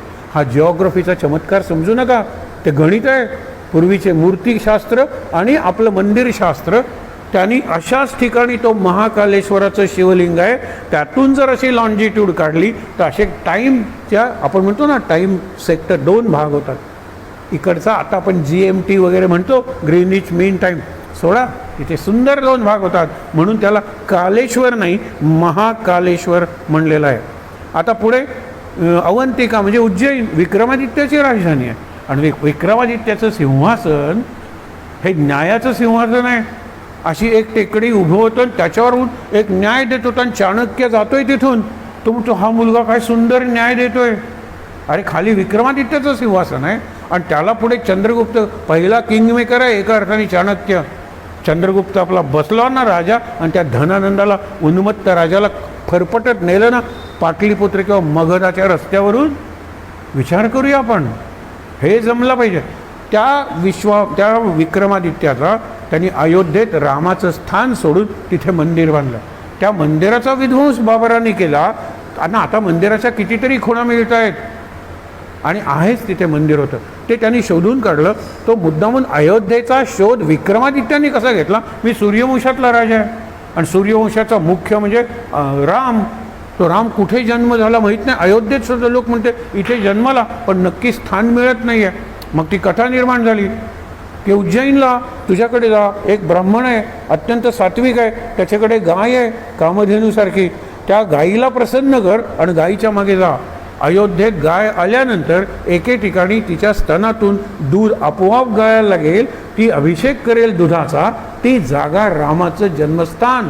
आणि ते मध्यवर्ती धरून मंदिर बांध. हा इतिहास आहे ना, हा विक्रमादित्य आहे. आणि म्हणून विक्रमादित्याची नगरी अवंतिका. हे मी का सांगतोय? नुसत्या नगरीचं स्मरण नाही हो, हे स्तोत्र म्हणलं जातं. आपण तर प्रातस्मरणाचं स्तोत्र म्हणतो, स्तोत्र म्हणून विसरून जातो किंवा पाठ करतो. पाठ करू नका नुसतं. कांची, दक्षिण भारतातलं कांची कामकोटी. आता कांचीवरम नाव आहे, त्याला तिकडच्या भाषेत कांजीवरम म्हणतात. आणि कांजीवरम प्रपंचात कशासाठी प्रसिद्ध आहे सांगायला पाहिजे. कांजीवरम सिल्कच्या साड्या, ज्या मराठीतल्या आणि हिंदीतल्या सिरियल्समधल्या नायिका बाथरूममधून कांजीवरम नेसून येतात. असं कुठलं कुटुंब आहे हो मध्यम वर्गाचं? आणि त्या सिरियल्स आपण करून बघतो, सगळंच खोटं, खोट्याहून खोटं. आणि मी काय सत्व माझं वाढवणार आहे सांगा बरं. असू दे, तो विचार नाही आहे, पण ती कांची आहे. कांची कामकोटी म्हटल्यानंतर शंकराचार्यांचं तेजस्वी पीठ. 4 मुख्य पीठ आहेत, पण ही उपपीठ आहे. आणि या उपपीठाचं वैशिष्ट्य म्हणजे शंकराचार्यांनी समाधी घेतली 2 ठिकाणी सांगितलं, ते दक्षिणेकडे कांचित किंवा उत्तरेकडे केदारनाथ. पण कांचित त्यांची समाधी दाखवली जाते, समाधी आहेत त्यांची. तिथले शंकराचार्यांचं जे पीठ आहे ना, मी तुम्हाला 3 शंकराचार्य सांगतो. चंद्रशेखर सरस्वती. अहो, शंकराचार्य म्हणजे अभ्यास करून शंकराचार्य होतात. तिकडे संत आहे ना, sainthood is conferred upon by the pope. आता आपली मदर थेरेसा वगैरे सेंटहुड इज कन्फर्ड अपॉन. तुकारामाला संत कुणी बनवलं? लोकांनी बनवलं. टिळकांना लोकमान्य आणि गांधीजींना महात्मा. हे काय ब्रिटिश सरकारने दिलेले नाईटहुड सर त्याच्यासारख्या पदव्या आहेत का? नाही. आपल्याकडचं कन्सेप्टच निराळ आहे संताचा. संत हा अगदी ग्रासरूट्सपासून, म्हणजे अगदी खाली त्याची पाळी मुळं जमिनीत असतात, सामान्यांच्यात असतात, आणि त्यातून संत येतो. आणि हा संत आपल्या परमेश्वरापेक्षाही आपण सद्गुरूसारखा मोठा मानलेला आहे. गुरुर ब्रह्मा, गुरुर विष्णू, गुरु. आणि गुरु कोण आहे? साक्षात परब्रह्म. परब्रह्म दिसत नाही, गुरु दिसतो. म्हणून त्या परब्रह्मापेक्षा सुद्धा काकणवर सरस सद्गुरू आहे. आपल्याकडे येतो आपल्यासाठी. शेवटच्या 2 ओळी वाचून आपण थांबणार आहोत. प्राणी तो उद्धरे स्मरण मात्र. द्वारकेचं बघितलं, माया नगरी म्हणजे हरद्वार किंवा हरिद्वार. शैव जे आहेत ना ते हरिद्वार म्हणत नाहीत, हरद्वार म्हणतात. आणि वैष्णव आहेत ते हरद्वार म्हणत नाहीत, हरिद्वार म्हणतात. गंगा येते हिमालयातून त्यावेळेला अत्यंत खळाळत येते आणि ती जिथे स्थिरावते ना त्याला द्वार म्हणलेलं आहे. हरीचं द्वार हरिद्वार, हराचं द्वार हरद्वार, हरिहर मिलन तिथे होतं. आणि म्हणून जे विष्णू नारदांची गादी वगैरे म्हणतात ते स्वतःला हरिदास म्हणतात, तर शंकर वगैरे ते हरदास म्हणतात. काय हर आणि हरी वेलांटीचा फरक आहे फक्त. आणि शेवटी म्हणतात नित्य नित्य मनी हरी आठवावा. नित्य नित्य पुन्हा पुन्हा विसरू नका हे सांगितलेलं आहे. आणि आपण नेहमीच म्हणतो की अरे नित्य आठवा मग साठवा, साठवलेलं टिकण्यासाठी गोठवा. आणि आपण नेहमी म्हणतो की चौथं जे क्रियापद आपण पाठवा केलेलं आहे, send and forward, send and forward. Good मॉर्निंगचे मेसेजेस.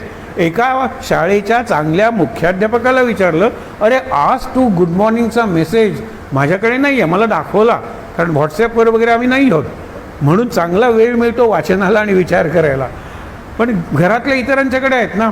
आज बघा त्या हेडमास्टरनी काय छत्री पाठवलेली आहे. मी त्याला सहज विचारलं संध्याकाळी, अरे छत्री का पाठवलीस, कोण छत्रपतींचा वगैरे दिवस आहे का, म्हणजे अचानक पाऊस पडला होता म्हणून ती छत्री. तो हेडमास्टर मला विचारतो, गुड मॉर्निंग मेसेजमध्ये छत्री होती माझ्या. बापरे, आणि फक्त फॉरवर्ड फॉरवर्ड बघतंय कोण, वाचणं तर सोडा बघतही नाहीत. आणि एवढी मोठी छत्री त्या मेसेजमध्ये होती, ती न बघता हा मोठ्या शाळेचा हेडमास्टर पाठवतो. फक्त पाठवायचं आहे, सेंडिंग, पाठवणं. आणि पाठवणं म्हणजे काय माहिती आहे ना, अधिकार नसताना सांगणं.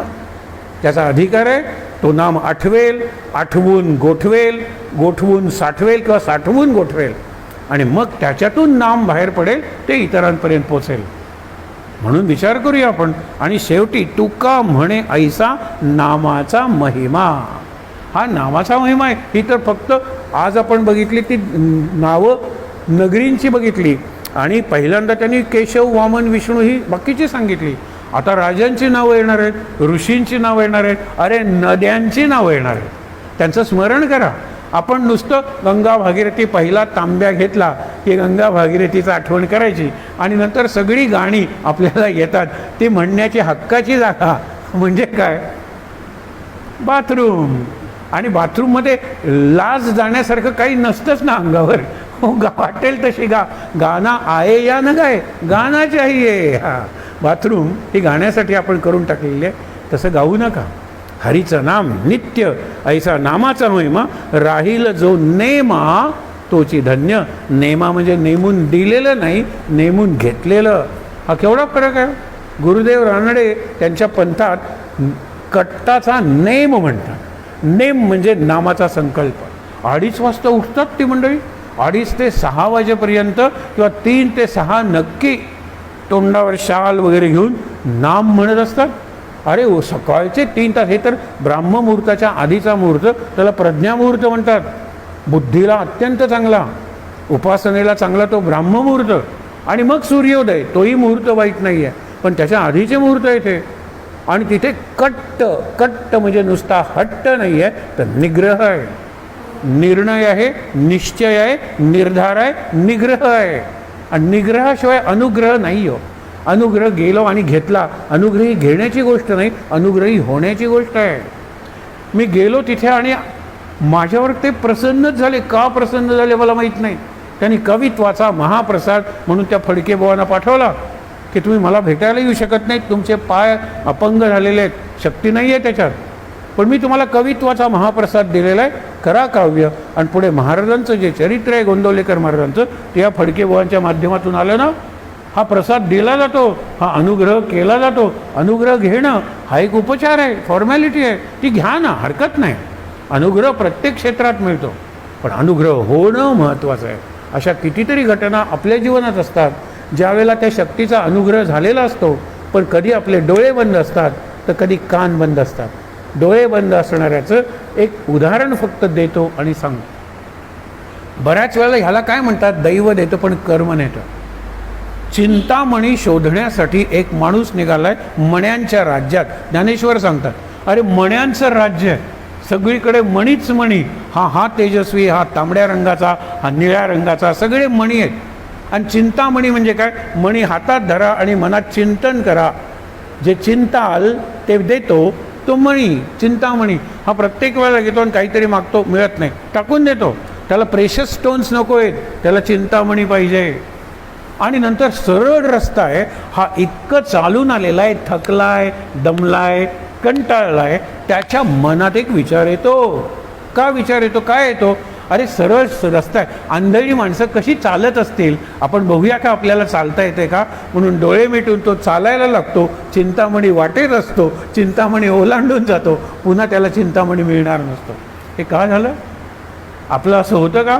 कारण आपण नेम आणि नित्यनेम, नित्यनेम या दोन शब्दावर चिंतन करून थांबूया. नित्य म्हणजे रोज नाही हो. नित्य मी आंघोळ करतो, नित्य मी सकाळी उठतो, हे टाईम बाउंड झालं, हे प्रपंचातलं नित्य आहे. What is constant? नित्य काय? फक्त परमेश्वर आणि फक्त त्याचं नाम, त्याचं महात्म्य, हे नित्य आहे. आणि नेम म्हणजे काय?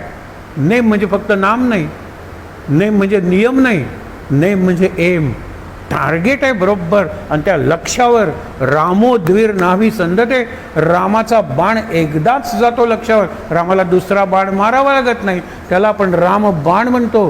रामबाणापेक्षा राम नाम हे जास्त प्रभावी आहे. मग ते आपण का घ्यायचं नाही?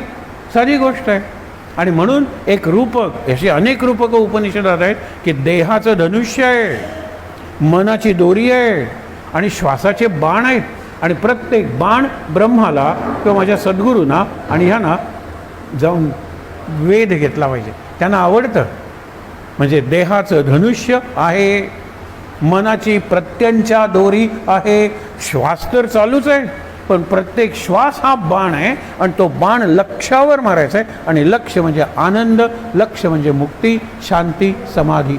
ते आपलं लक्ष्य आहे जीवनातलं. अखंड आनंदात राहण्यासाठी पांडुरंगाची प्रार्थना करूया. आहे त्या ठिकाणी ताठ बसून डोळे मिटूया. 1 मिनिट शांत.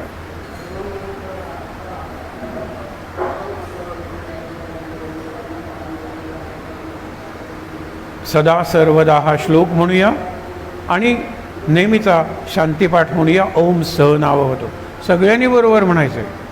सदा सर्वदा योग तुझा घडावा, तुझे कारणी देह माझा पडावा. उपेक्षू नको गुणवंता अनंता, रघुनायका मागणे हेची आता. जय जय रघुवीर समर्थ. ओम सहनाववतु सहनौ भुनक्तु सह वीर्यं करवावहै तेजस्विनावधीतमस्तु मा विद्विषावहै. ओम शांति शांति शांति. डोळे बंद ठेवून 3दा दीर्घ श्वासोच्छ्वास.